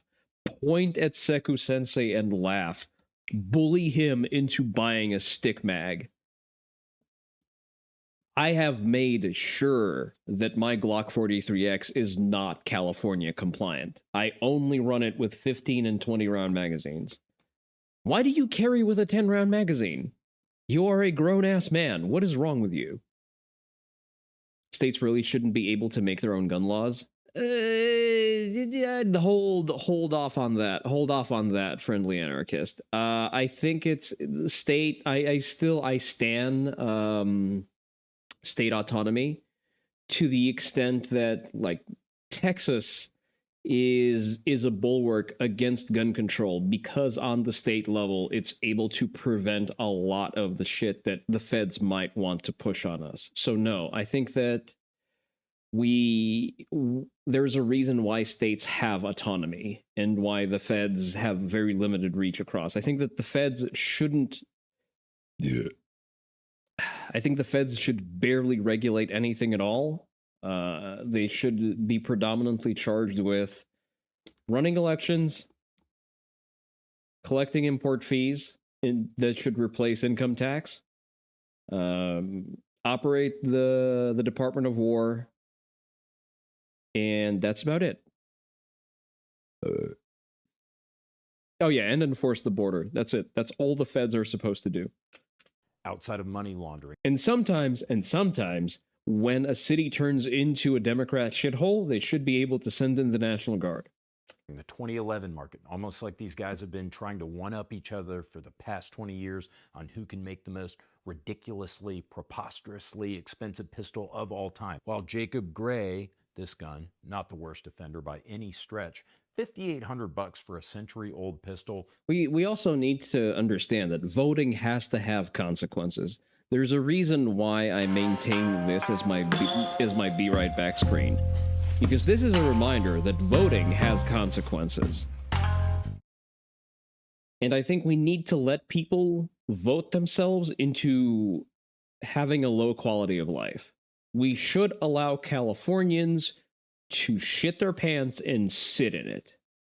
As they did during COVID, by the way, because a lot of fucking Californians got very scared during the BLM riots, and suddenly they ran into all of the retard laws that they voted for. Let the Democrat states collapse? Yeah, just stop sending them federal money. Their neighboring states can invade them and take over. Yeah, exactly. Again, California should just become a part of Arizona. Still pretty wild to old missionary position, maybe pile driver from time to time gun guy James Reeves. If I said $6,000 and you shut the video off, this ain't for you, buddy. You may as well just go and shut it down right now. The pistol I am reviewing today costs twice as much as my first car, and I can't even drive the Jacob Gray Knox 9 around and hit on women 180 pounds and under at the Milton Big Daddy's parking lot either. As a refresher, who Jacob Give East Oregon to Idaho? Gray, the company is just as important as what the gun is, mainly because of Jacob Gray's engineering background. This isn't your drunk Uncle Cletus working on a Springfield. Remember that LA County in California declared a state of emergency. You shit you not, because the federal government enforcing immigration law. Yeah, it's not great. It's not great. In his garage with a Harbor Freight double cut flat file. These guys wasn't Chicago police technically. Yeah, I was about to bring that up. They didn't do the same, but technically the chief of police ordered that the entire police force commits dereliction of duty by instructing them to not respond to when ICE is being attacked by rioters. Literal rocket scientists working out of an AS. I mean, it's not difficult to see what they want. They want the feds to use lethal force on someone and actually kill someone. 9100 certified shop, meaning they're audited by a third party to certify quality control to aerospace standards. That means Jacob Gray uses precise and repeatable manufacturing techniques with the slide and the frame machined to the micron, even compensating for DLC coding, ensuring a perfect fit. There are no MIM metal injection molded parts in this gun. All the small parts fully machined from tool steel and then DLC or PVD coated. To me, that's just crazy, and it explains a lot about the substantial cost of this pistol. You're looking at a gun that's almost entirely machined from billet. The frame, 40... Yeah, I heard that audio as well, friendly anarchist. Yeah.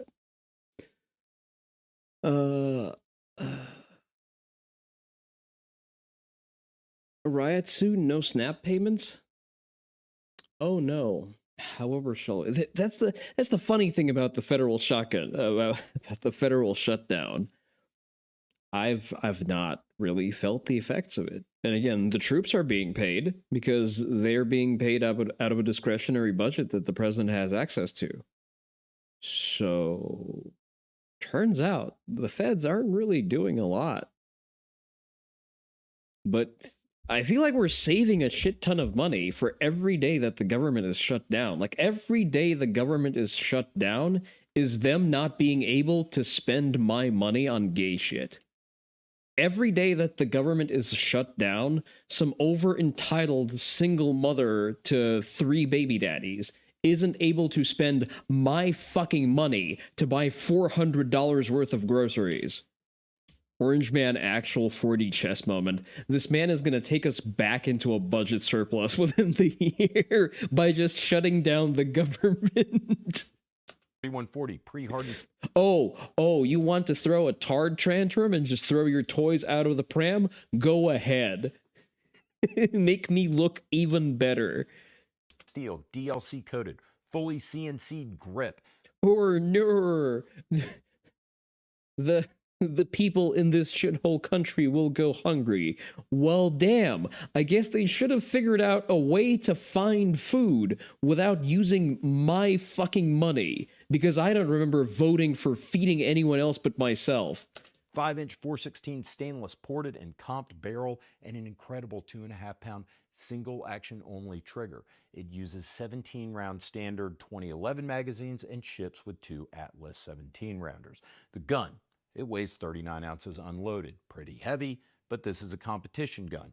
It's about the same weight, if not a smidge lighter, than your standard single action USGI World War II era 1911 and 45 AC. Africa will starve, buddy. You already sold me. You don't need to keep going. Listen, I can only vote for the man once. A surprising amount of them use illegal income for their food expenses, with the SNAP basically being for their snacks and soda budget. It's all the more reason for them to not have it, Digby. You're just selling it to me even harder. Or they sell it to others for cash? Yeah. Well, they can't get soda and snacks with SNAP money because SNAP no longer buys sugary drinks. You know family members who did that? Republicans are stupid, which is why they don't vote for free stuff. What? Republicans are stupid, comma, which is why they don't vote for free stuff. They are evil because they want to take away the free stuff I voted for. Oh, okay, yeah. Yeah. You should put that in quotes. They are evil because they want to take the free stuff I voted for. Yeah, exactly. I want to take away the free stuff that those people voted for because you fucking lost. You fucking lost. You lost the popular vote. You lost the electoral vote. Get fucked. No recall. You could definitely drive this super fast. Jacob Gray. That is it. The era of Gibbs is over, and the longer the federal government stays shut down, the better. Patented a new ejector design that's dovetailed, which means they claim it won't loosen with normal use, unlike conventional 1911 ejector designs. Even if you've never heard of this gun before, you never heard of Jacob Gray before, the moment you pick it up, you know it's going to cost more. Or you live, it's all Poles with Poles as in Polish people? It's all Poles with housing benefits pushing up rent and house prices while bankrupting the councils. Yes, Poles as in Polish? Interesting. I would have thought that the Albanians would have been doing that. Gays are the biggest sore losers. Isn't there a novel strain of monkeypox currently proliferating in California? Then he used Camry. It feels sturdy and well made. It's like handling. Listen, Digby, it's like I keep saying, most problems can be solved by deporting 20 million people. Oh, your housing is too expensive? Deport 20 million people. Things cost too much? Deport 20 million people. There are no jobs? Deport 20 million people. Your wages are too low? Deport 20 million more. Monkeypox disappeared once little boys and dogs started getting them? Interesting. Interesting how that works out. A couple of Poles got into the council benefits office. Then they started taking bribes for housing benefits. I mean, listen, the Slavs doing Slav things. Nothing about that surprises me. A Swiss watch gun. The most expensive fidget spinner in the world has to be the slide on this gun. Oh, that feels good. Even after shooting it for days at the range, it's still slicker than snot on a doorknob, and it makes this wild, high-pitch tuning fork squeak. Why do I feel compelled to spend $6,000 on a handgun right now? You guys hear that? Just crazy. And of course you can air rack it if you want to show your mom's friends how cool you are. It didn't disappear. The media just stopped talking about it. Digby, that's the joke. That is the joke. That monkeypox was supposed to be like this big problem. And suddenly, the moment that children and house pets of gay couples started also getting it, it just suddenly disappeared from the zeitgeist. That is the joke.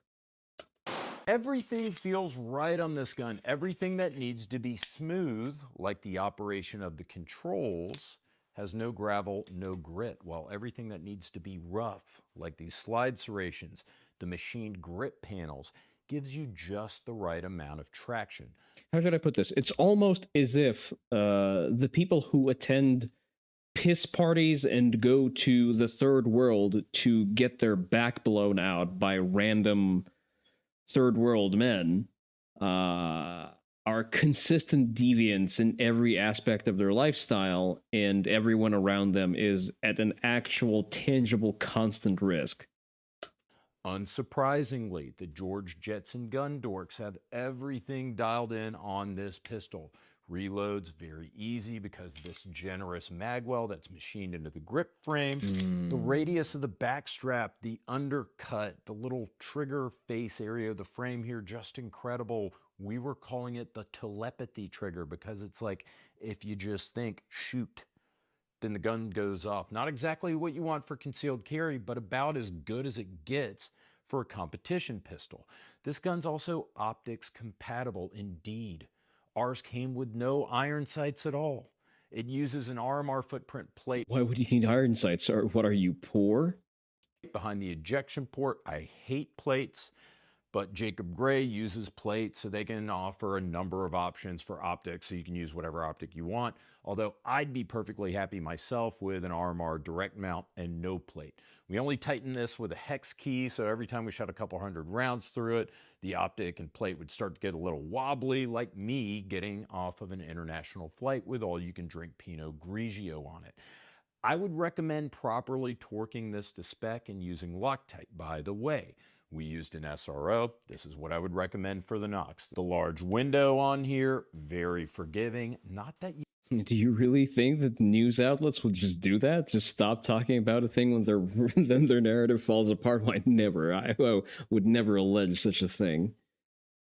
Bet the Muslims are regretting letting people translate their holy book into English. People are actually reading it and fighting the gay porn. That is the funniest shit ever. You need it with how flat this thing... Hey, listen, I'm just saying that the highest incidences of homosexual rape are performed by Muslim conscripts in the Russian army. And that is all that I will say. Shoots. Speaking of that, shooting this gun, an arousing, sensual experience. The compensator and the ported barrel work flawlessly together to keep this gun flat. So, I just shot from the very back of the range, not slow fire at all. There's apparently a section about Muhammad being sodomized by a bunch of black dudes. Okay. Sam did a pretty shit job of zeroing this optic. But look at this. I would be happy with something like this out of a duty pistol at 7 yards. This is all the way back of the range. Show 'em, Ryan. Oh, nice. All in the A zone, and with a properly zeroed optic, this would look a lot cooler. Like, I always do this to myself. You guys just make me so nervous. You know, that's the thing. Having to perform in front of 1.5 million individuals on a weekly basis takes its toll on a man. I mean, I once again have to say, I think this is probably the most accurate gun I've ever shot, handgun-wise, on TFP TV. And when you just imagine Quran-inspired yaoi with Muhammad as the protagonist. Quran-inspired yaoi harem with Muhammad as the protagonist, just constantly getting his back blown out. you combine that with how light and crisp this trigger is, it's very easy to go and the ending is that he throws himself off a building. Super fast and still be super accurate. That 39-ounce unloaded weight certainly helps sop up recoil at all. Quick note, in case anyone notices, this is... No, never mind. Muhammad troons out, but he throws the men that raped him off the building because they are gay and he is just a woman. a thread-on compensator, but it will be a one-piece compensator with the production model. Sam, my partner and manager at Neutral Ground Gun Company, favorably compared this to a Ferrari in that you can drive it as fast as you want and still maintain control. There are some trade-offs. Yes, the Iran method, exactly. However, the Ayatollah's favorite manga series. God, dude. I wonder if I could pay enough money to Renata to actually draw that. I mean, listen, she's realistically the best yaoi art. Well, the best yaoi artist that I know. So. Yep. Little malfunction.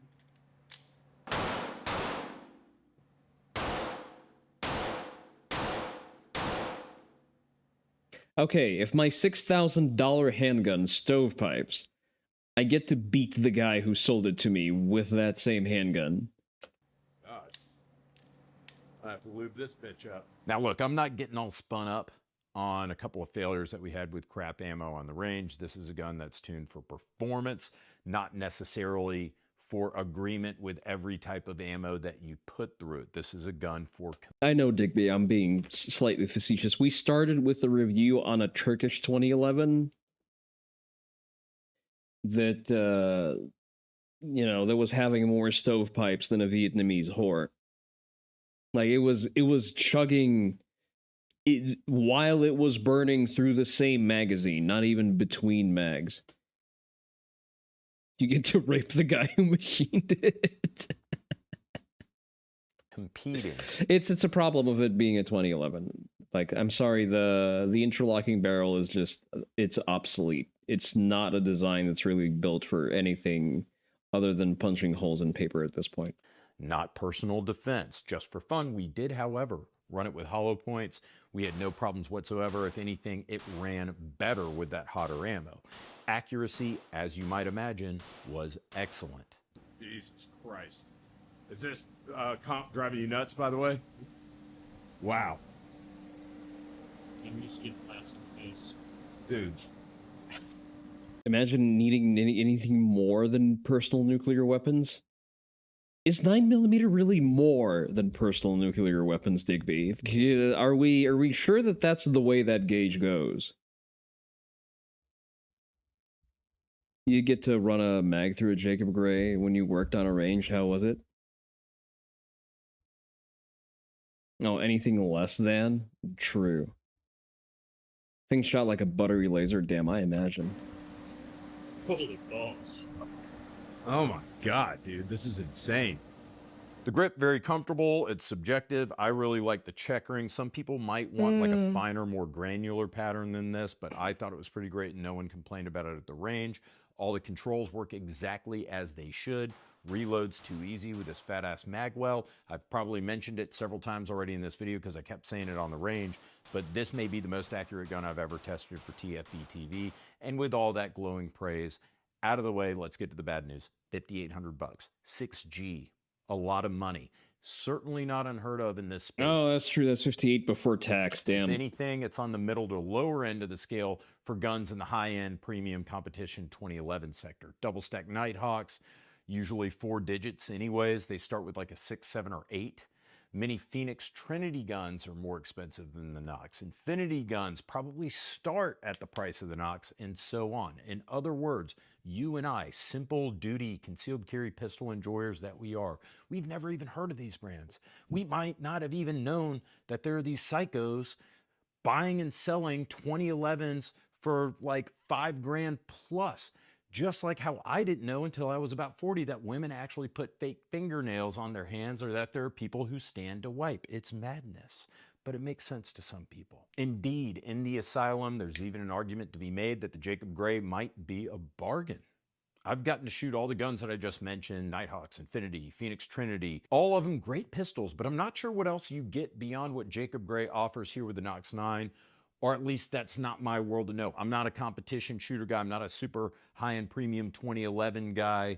Can I use this in IDPA? I don't know, because I don't generally do fancy tournament guns, but I'm sure that some McLaren driving hedge fund manager butthole is going to chime in the comments and try to explain to all of us how we can spend $10,000 plus on one of these guns and get some sort of performance advantage over the Nox 9. But as we sit here today, I just don't know what that could be. In other words, this is a high-performing pistol. I don't know what else you could do to further improve it for even more money other than maybe gold plating it or dipping it in Sydney Sweeney's bathwater. Don't know. That said, me Bathwater was not the first thing that came to mind about dipping something into Sydney Sweeney. I'll be honest. Listen, it's cool. It's cool as a concept. Like, I don't see myself spending that much on a handgun. I don't like competition sporterized shit. I maintain that guns are made to kill people, and that's why I stick to my duty grade slop. That's why I run a Glock. That's why my next gun is going to be a VP9. Like, it's cool, yeah. Like, I'd rather spend that on a precision rifle. I'm not going to spend that much on a precision rifle, but like, I'm building out a DMR in 223 Wild, and it's going to be like a beefy 20-incher, and I'm going to have to drop at least $3,000 on the glass, and then I'm going to have to replace the trigger because currently it's just the stock mil-spec trigger. Guns for duty comp guns are nice, but they have no a true purpose. Yeah. And again, I don't run competitions, when I do run competitions, I run them to test my kit.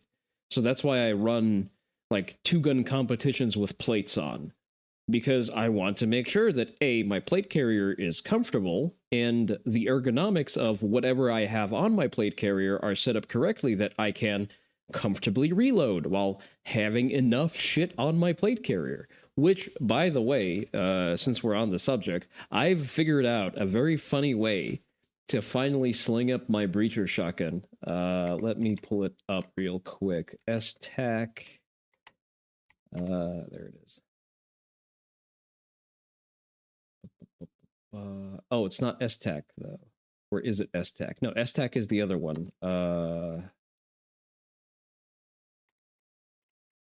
Elite Spanker. Elite Spanker is the brand. Elite Spanker. There it is. Not opening the Amazon link because it has a tendency to dox you. Double checking. Yeah, there it is. I bought it off Amazon, but this is just the website. So I'm getting this, and I'm going to use it to sling up my secondary shotgun. So my secondary shotgun is a Shockwave. I got it for free. No one is willing to buy it for MSRP. I refuse to sell it for less than MSRP, so therefore I have a free Shockwave. Cry about it. And I decided to sling it up as a secondary breaching shotgun. So it's not something that has to be available to you quickly because you're not really responding to a threat. That's what your primary is for. Is if your primary goes dry, you drop it, you go for your sidearm, you kill it with the sidearm. So the shotgun is not there to react to spontaneously materializing threats. It's there for shooting knobs off of doors that you don't have keys to. And then if some of the doors behind that door happen to have beards and sandals, you also smoke them, but that's besides the point. What I'm going to do is I'm going to tie this end down on the back of my plate carrier. Then I'm going to thread all of this through my shoulder pad, and I'm going to attach this to a paracord loop on my Shockwave that's hanging off of a weapon retention on my cummerbund. Once I finish building it, I'll post photos in the Discord. By the way, we have a Discord. Did you know that? We have a Discord and we have a YouTube. You will be well served to subscribe to the YouTube and join the Discord. The Discord is very well made. We have our lively discussions about military doctrine, I guess. And there's also a lifting channel and a gun channel. There we go. I only ping for streams or if something is extremely funny. Haven't built out LBE yet. I want to try belt kit ideas. I've spent a shit ton of time on my battle belt. If you look up an older VOD, I show it briefly in its final form. I'm going to take it to the range to test it out. The only thing it's missing is a level 3 retention holster because I don't have a handgun that fits a level 3 retention holster. because the only handgun I have so far is my 43X, and they don't make level 3 retention holsters for subcompact guns, because who the fuck carries a subcompact gun as a duty gun? So, yeah, we'll cross that bridge when we get there. Seen Ukrainian belt kits, kit models, and you love them? You love belt kits in general? Listen, if it works. We've looked at the Japanese building out a war belt. TwitchCon attack. Big red letters. The Western Jiraike experience. What? Is that a fashion VTuber? Alright, we have to take a look at this. Foldy Glock? Wait, what? Excuse me? What in the fuck? We're gonna take a look at that later. Just a second. When you see these colors, no, this is later. Dreamers, darers, story sharers. Hey guys, thanks for tuning in to another video on ForgottenWeapons.com. I'm Ian McCullum, and today we're going to talk about the Full Conceal, aka the Foldy Glock. Now, we're going to discuss the history here. I'm going to show you how this actually works. This is concerning. And then I'm actually going to take this to a backup gun match and try it out on... Okay, but is it really more concealable than just the normal concealed carry? 4 stages. So, let's dig in. The story here begins with the... Which story is fucked up? The TwitchCon story is fucked up? I mean, you have a meet and greet in person. The weirders are going to show... Excuse me, have we aged out of the population that is aware of the fact that iDubbbz ran up on some hoe on TwitchCon and shouted the N-word? Designer, a guy named Mike Full, hence the name of the company, Full Conceal, who was thinking about ways to carry a pistol. And had this... They specifically took away her security guard? Okay, I'm going to look into it. His conception was carrying a pistol requires a fair bit of infrastructure. It's not particularly convenient or comfortable all the time. What do you mean it requires infrastructure? It requires an inside the waistband holster. And perhaps that's a reason that people aren't carrying when they might otherwise be interested in doing it. Let's introduce a failure point to your handgun in order to make it more comfy to carry. I'm sorry, this is pants on head logic. Say, you're at home, you're not carrying a pistol around on a regular basis, but you're going to run out to run some errands or something. If you could just drop a pistol in your pocket, you might carry it with you. It's not a pocket-sized gun. For self-defense. In a situation where if you have to... Okay, this is the same problem I have with folding knives. A folder knife is not a self-defense weapon because the action economy does not support that use case. In order to deploy a folding knife, you have an extra step of operating the unfolding mechanism. And you're lucky if it has a lock. I understand we don't have limits on that, but generally some folding knives don't have locking mechanisms, or you need to take additional steps to lock them. In addition to the step of actually unfolding the fucking knife, as opposed to remove from sheath, start stabbing. The same with guns. Like, guns need to be... This is the reason we don't have manual safeties anymore. You draw and produce. That's it. That's all you do. You take it outside of the holster, you point it at the thing that you want to stop, and then you put 5 shots around the heart. If you're introducing an extra step of unfolding it, my guy, just carry without a round in the chamber. Just Israeli carry. You're going to waste less time chambering around. You're probably going to be inducing fewer malfunctions. Put on a holster or change your method of clothing. If you're carrying outside the waistband, you need some concealing garments to work with it. You need pants that have a proper belt. Carrying inside the waistband can be a little bit uncomfortable, especially in cars. Skill issue. And just don't be fat. Full's thought was this causes people who would otherwise carry to not carry. So, if you are prevented from carrying by the fact that you're not able to figure out concealed carry, or if you are too fat to carry inside of the waistband, you are the problem. Put down the fucking fork. If things so minute as it's not comfy are preventing you from carrying a gun, you don't get to carry a gun, full stop. His plan was to try and come up with something that would offer concealment, as well as convenience, a level of significant safety. You know, one of the problems with just dropping a gun in a pocket is the trigger is not covered by anything, and it leaves open the potential for... Yeah, that's why you have, again, that's why pocket carry is bad, and you also have pocket holsters for that. Unintended firing. That can be really bad. A Raven trigger guard. If you are so inclined to carry inside of your pocket, if you are just dumb, a Raven trigger guard is like $60. So it has to be a solution that is safe if you're going to be carrying it without a holster, and something that would still be readily accessible and deployable, and ideally offer a significant amount of firepower, something more than the like super deep concealment, little tiny micro pistols, which are legitimate guns, but they can be very difficult to shoot.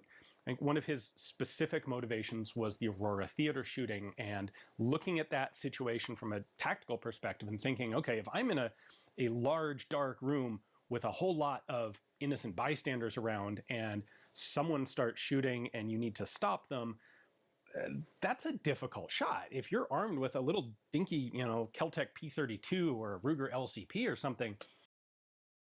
Glock 43X solves that problem. P365. I know that this is not a this is a Glock, this is a drop safe neighborhood, but P365 is a valid gun that you can shoot accurately. That's a difficult prospect. It'd be much easier if you had, say, a full-size Glock 19, but how are you going to carry a full-size Glock 19? Glock 19 is a compact gun, it's not a full-sized gun. 19 meeting all of these other criteria.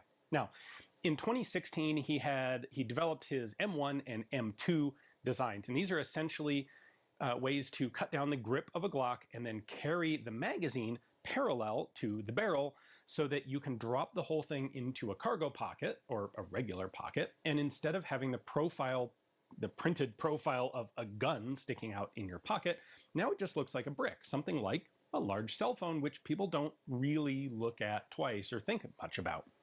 In order to have the safety aspects, these early designs did things like cover the trigger guard with a magazine carrying thing. The video is not about those two. You can see what... I challenge anyone to try to produce that firearm in a force-on-force scenario. I will bet money. Like, if you try to go force-on-force and that is your concealed carry, you are fucked. There is no way in hell you are able to manipulate that monstrosity out of your pocket into operational order and then into battery. That is just not happening. Okay, maybe that one that's already like loaded with a 7-round magazine, but in that case it has to be in a holster because trigger.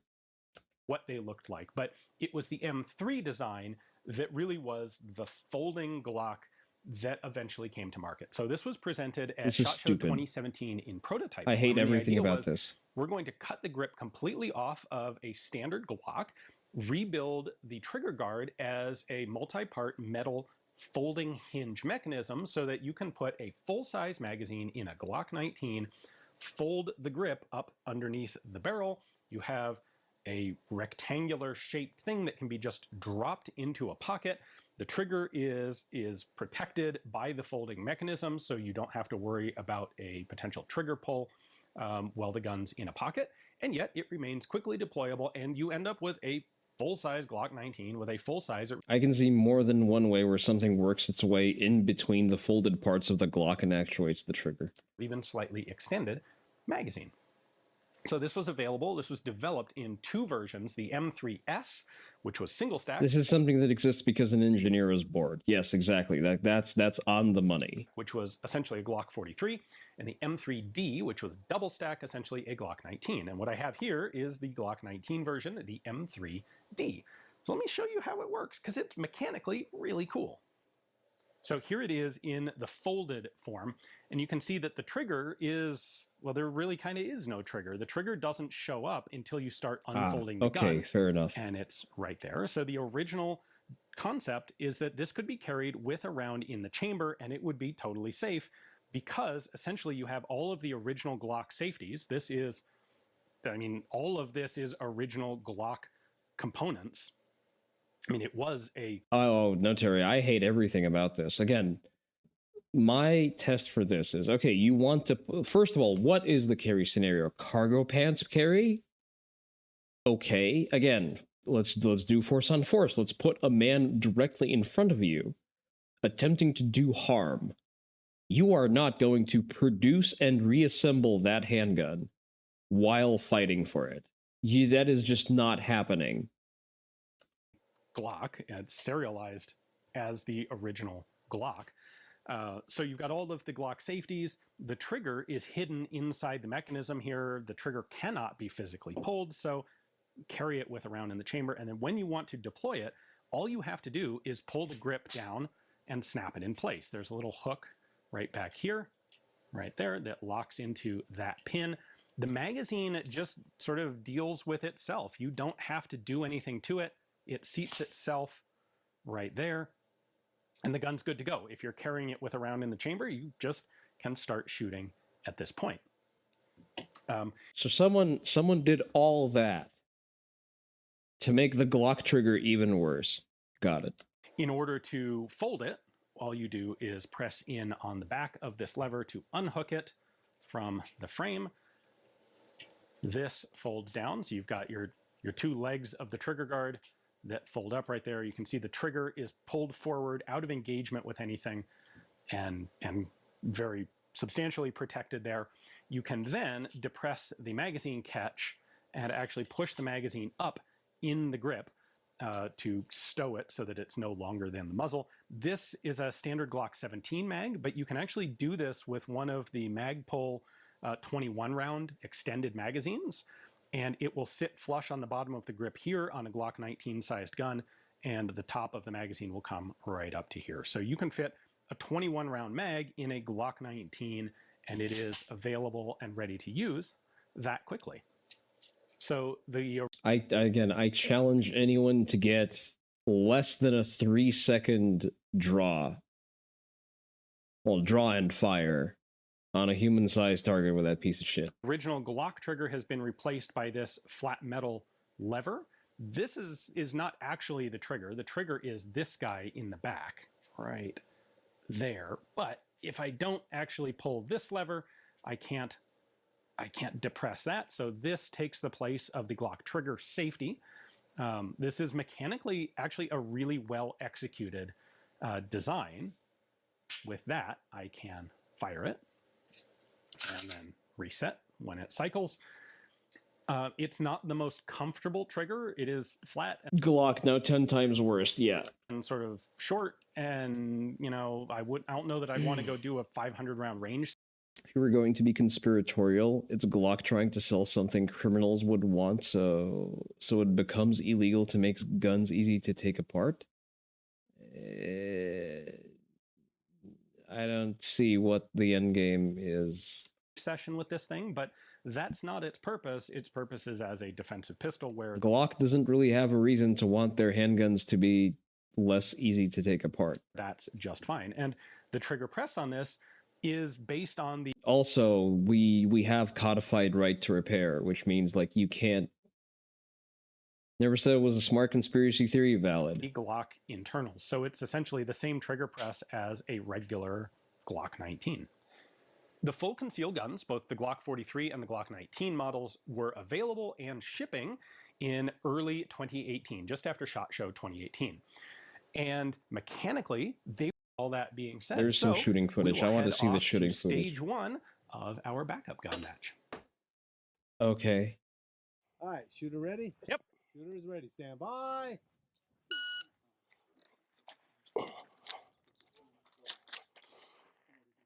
Wow, that is dog shit.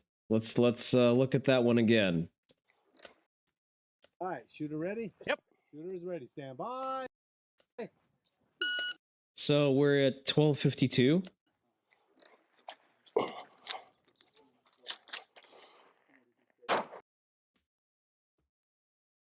Six seconds. 6 seconds to produce and shoot with both hands, by the way. Wow. I think you have better luck just chucking it at the guy.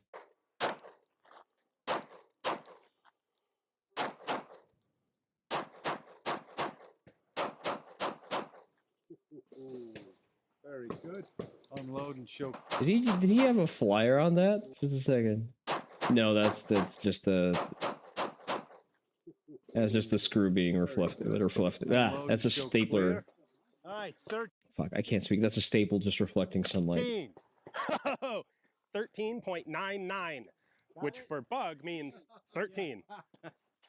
Yes. Okay, but why are we pretending that that's impressive? It took you six seconds of that was your first shot. The benefit of that 0.99. So You full, win by 1 second. We're all gonna beat you up. Ah. Down one, down two, down three. So down three total. It's not even about it. It's even worse than Israeli carry, no, Terry. That's the thing. Even if you have a gun, even if you have a round in the chamber, you need both hands to unfold it. Not to mention that pocket carry is just fucking stupid. Okay, you're reaching... Well, first of all, cargo pants come with belts.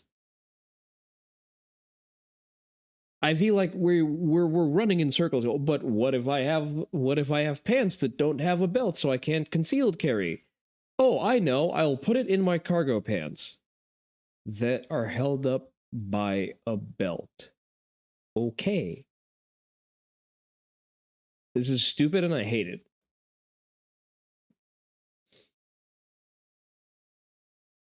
But what if I'm lobotomized and this is the gun for you? What do they mean to you? Don't think, just say it. Emo. If you answer JIK, congrats, you're in the right place because I'm JIK. Are you? Technically subculture or Sabukaru Jidai, but hey, it's under the same umbrella, so potato, you know. I know. Girl, your face capture is just not, it's not great.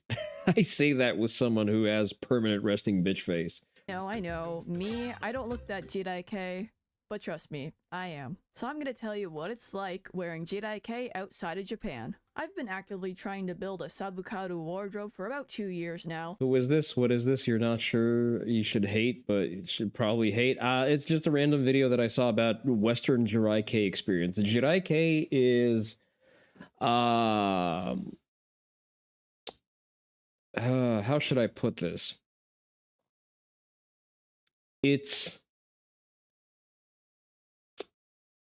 women that are almost too crazy is probably the best way to describe this, but it's also like a fashion style in Japanese fashion. But my interest in JIK started at about 2020, but I just didn't know how to get my hands on it. Prior to my JIification, I've worn some form of alt fashion for basically the entire time I've been able to pick my own clothes. Girl, the I'm sorry, I can't look at the model. The model is just not well made. Like the pendulum logic on the eyes doesn't make sense. Sorry, please come back with a better model. There are free to use models. Finished, as their streaming sites always seemed unsafe, but that's nothing compared to how at their... What? Your interest in putting Indians in Japan is increasing? Why? What would compel you to do that? Convention, they essentially served up their top streamer to a predator, as Amiru made her way to this year's TwitchCon, where her and her friends seemed uneasy about doing meet and greets. The reason I cancel my meet and greet is I don't want to be in the same place for 2 hours. That bad speaking for a tiny part of... Wait, what? She's just that bad at speaking for a tiny part of Japanese culture? I don't think she speaks for any Japanese culture. Yeah, exactly. The Indians... India is for Indians and nowhere else. Because of people being weird. Same Just place a for... About doing meet and greets. The reason I cancel my meet and greet is I don't want to be in the same place for 2 hours. Because of people being weird. Okay. And then I'm under contract with them, so I can't cancel one and not cancel the other. Okay, I am going to come out swinging. I think that if you're going to e-girl on the internet and then base your cash flows off of simps, do not be surprised when these people are irrational in public. I'm sorry, the creeps are coming because that is your key audience. This is entirely a rod of your own making. I feel zero compassion about this. Interesting. Oh. I'm sorry, I kept my meet and Emmy. greet because I wanted to keep my show. Surely it'll be I'm fine. sorry, Emmy. I'm sure everyone will be nice. But they won't, as while signing something, this disgusting individual is able to walk up and assault her. Whoa. That's crazy, holy. As he then appears to just casually escape. It's terrifying to know how exposed you truly are only after someone takes advantage of that. As sadly, this is the same streamer that got attacked in Santa Monica, where less than 7 months ago, some other stalker attacked her and her friends there. Hey, stop! Whoa, whoa, whoa! Oh no, be parasocial streamer. Weirdos are attached to you. Do we need to tap the sign again? Do I need to tap the sign again? And we also looked at that video previously. I have very little compassion about that. Why are you outside after dark without a man and or a gun? Yeah, it was the same chick. Listen, it's the same fucking what's it called? It's Twitch ehos. That there's no other way to put it. I'm sorry. Your primary currency is female attention. And you monetize that. You monetize a facsimile of a hoe noticing you. And then you are surprised that your primary demo This is someone in California whose vote counts just as much as yours. Exactly. Thank you, Kirsha. What the fuck did you expect to happen? I am sorry. These are all avoidable mistakes. Even if they did have a man in this Cali shithole, should be carrying regardless. Yes, again, just girls on a night out in California, in Santa Monica, a place that is literally next to the homeless favelas. I'm pretty sure you can smell Venice Beach all the way from Santa Monica Pier. How are you surprised? How are you so detached from reality that you do not understand that just you don't do that? Never mind that she actually voted for everything that's happening right now. What? Get away from now. Security, please, please. What Yes, security? obviously, the girls were pretty shaken up, just realizing how defenseless they truly are and what little local law enforcement can do to protect them. So you'd wonder if they'd bolster their teams with a bodyguard. But tragically, she just talked about how TwitchCon banned her private security. I had a security guard 2 years ago where there was a guy following me around TwitchCon and he asked him to stop multiple times. My God. Gee, I wonder what is the primary value proposition of her streams, Onii Dojo? Can you guess? Can you guess why she attracts lonely, weird losers IRL? I can't quite put my finger on it. I can't figure it out. Maybe there's a sign for that. Hold on. Enhance. Truly a mystery of the mind. Zoom in more. You might have a hot. Okay. Enhance. Wrong way. Enhance. It doesn't enhance even more. I'm sorry. Enhance. That's all the enhancing I can do. But yeah, I don't know, guys. It's a mystery. Sorry, Onii Dojo. I have no good answers for you. Curses, the science is once again defeated. Yes. But listen, it's good that she had bodyguards last time. TwitchCon doesn't let you have bodyguards. You just don't go to TwitchCon. Far be it from me to compliment Hamas Piker. He just didn't go to TwitchCon because he understood that he's just going to get his ass beat. Holy physiognomy, Batman. You've got at least 2 good answers. This is why Razorfist doesn't go to cons, period. Yeah. Guard asked him and the guy wouldn't stop, so he grabbed the guy, but he didn't hurt him. He was just holding the guy until the con security came. And then for some reason they're yeah, because your security guard touched him, he's permabanned from the venue forever. So Twitch, knowing that she has a history of stalkers, not only from the live streams they cash in on, but the last TwitchCon they ran. Excuse me, is Twitch the only party that cashes in from her live streams and from the simps donating? Are we just gonna gloss over that, my guy? And in response, they took measures to protect the predators from her security. Obviously, these livestream girls don't feel comfortable doing these events. They're openly admitting it on Twitch. But in order to keep their show, they need to surrender their security and basically be served up to whatever predators Twitch's product attracts. As just over a week. Again, who builds the streams that attracts that audience? Twitch is not forcing her to dress like that. Twitch is not forcing her to milk the simps. Yeah, because TwitchCon can't harden against predators. They'd lose like 60% of their audience. At least 60. A week ago, they promised the presence of armed law enforcement, since several of their streamers expressed concerns over their physical safety, with Asmon Gold outright saying women should not attend this event, where Tectone pointed out if they can't even moderate their own website, how are they going to moderate real life?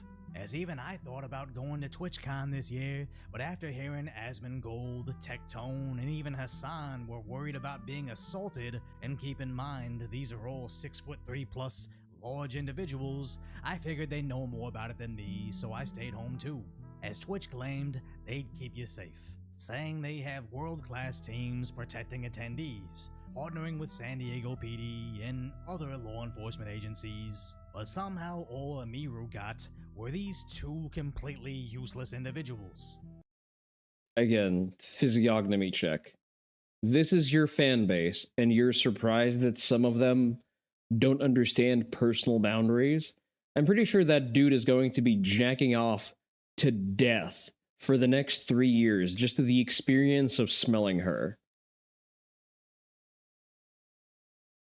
That means a toddler's chin kick away from folding in many such cases.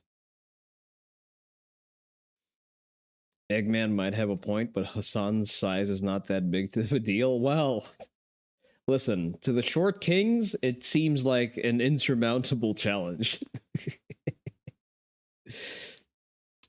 Only able to get there after the attack, as they were positioned a whole way away, letting her attacker easily escape. Now, they did make a statement about the attack, saying the individual responsible for allowing the situation to occur has been removed from their position, then went right back into acting like business as usual. I wouldn't be surprised if this girl and her entire team outright quit overnight, and nobody would blame them because they're literally putting their life on the line for Twitch. All this posturing like you'll protect these girls, seemingly forcing them into uncomfortable situations by dangling their shows in front of them and then banning their personal security guards. This carefully curated scenario couldn't be any more pro-pervert if they tried. As the most fucked up part about all of this is, what if this wasn't just a pervert? What if this was like what happened to that singer Christina Grimmie, where at a meet and greet, an insane fan shot her? Twitch can talk about all the world-class security they want, but absolutely nobody should trust anything they say. So hopefully Amiru and her team get all the help they need. They sue TwitchCon for every cent they have, ensuring she never has to stream on that insane platform ever again, and Amazon finally goes in and cleans house at Twitch. We're gonna do some investigative journalism here real quick. Let's go. Twitch.tv. Come on. Twitch.tv. Emiru. Okay, is that the channel? AT&T sponsorship. She seems to be doing pretty well for herself. All right, let's see. Let's see a median stream. Recent broadcasts. Parts are muted. That's okay. That's to be expected. The audience cultivation is everything, though. If they let Kersha get away with her own security, she could put together a 6-man wall of meat and guns inside of 20 minutes. Oh, absolutely. I believe the thing is that they've banned like a specific guy who was hands-on with a dude. And again, like if you're going to bring security, they have to be certified security. You you can't just put hands on people until they've done something, because you are not the cops. Really, I wonder why. I wonder why, Oni Dojo. How could it be that your audience has a significant presence of clingy weirdos? It fathoms it just blows my mind, Oni Dojo. How could this have happened to this nice girl?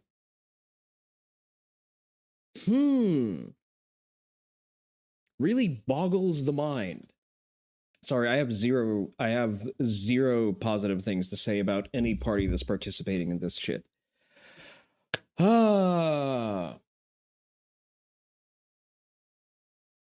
know what? I have another stream in the evening. 6 p.m. today. 6 p.m. today, we are playing Ready or Not with Nono, Akemi, Jamez, possibly Tifrit. 6 p.m. Central. So, we're going to cut the stream short because you're going to get to double dip today. Let me check if my Amazon deliveries are here. None of them are here. I am upset about that because I wanted to install my red dot before the evening stream. That's neither here nor there. We are going to raid out real quick. But there's going to be another stream today, so worry not. Even though you get slightly less Oni in the morning, you will get to double dip with extras at 6 p.m. 6 p.m. Central, ready or not. Still haven't bought it, got BF6 instead because friends and family. Hey, listen, if you have friends that'll play BF6 with you, I think it is the correct call. I don't like Battlefront. I've never played Battlefront. It's not to say that it's a bad game. It's not for me. Some say it's a great shooter game. I just don't like it. All right, who's live? Who we typically don't get to raid. We raided Sally a lot. Let's not be annoying. I wonder. Let's raid Wishy, actually. Yeah, we're gonna raid Wishy. Just because it's foreshadowing. It is a little tactical that will help us later. If I can spell, that is. Wishy VT, there she is. Okay, I'm gonna get face blasted with an ad, of course. I'm gonna start that raid real quick. Oh, it's only a 13-second ad. So yes, once again, join the Discord. Where is my OBS? There you go. Join the Discord. I only ping for streams or if something is funny. One more stream today, 6 p.m. Ready or not, lots of funny friends. Yeah, I expect that it's going to be fun in more than one way, probably. But with that, this has been Onii-san reminding you to train with a weapon every day. Bye-bye.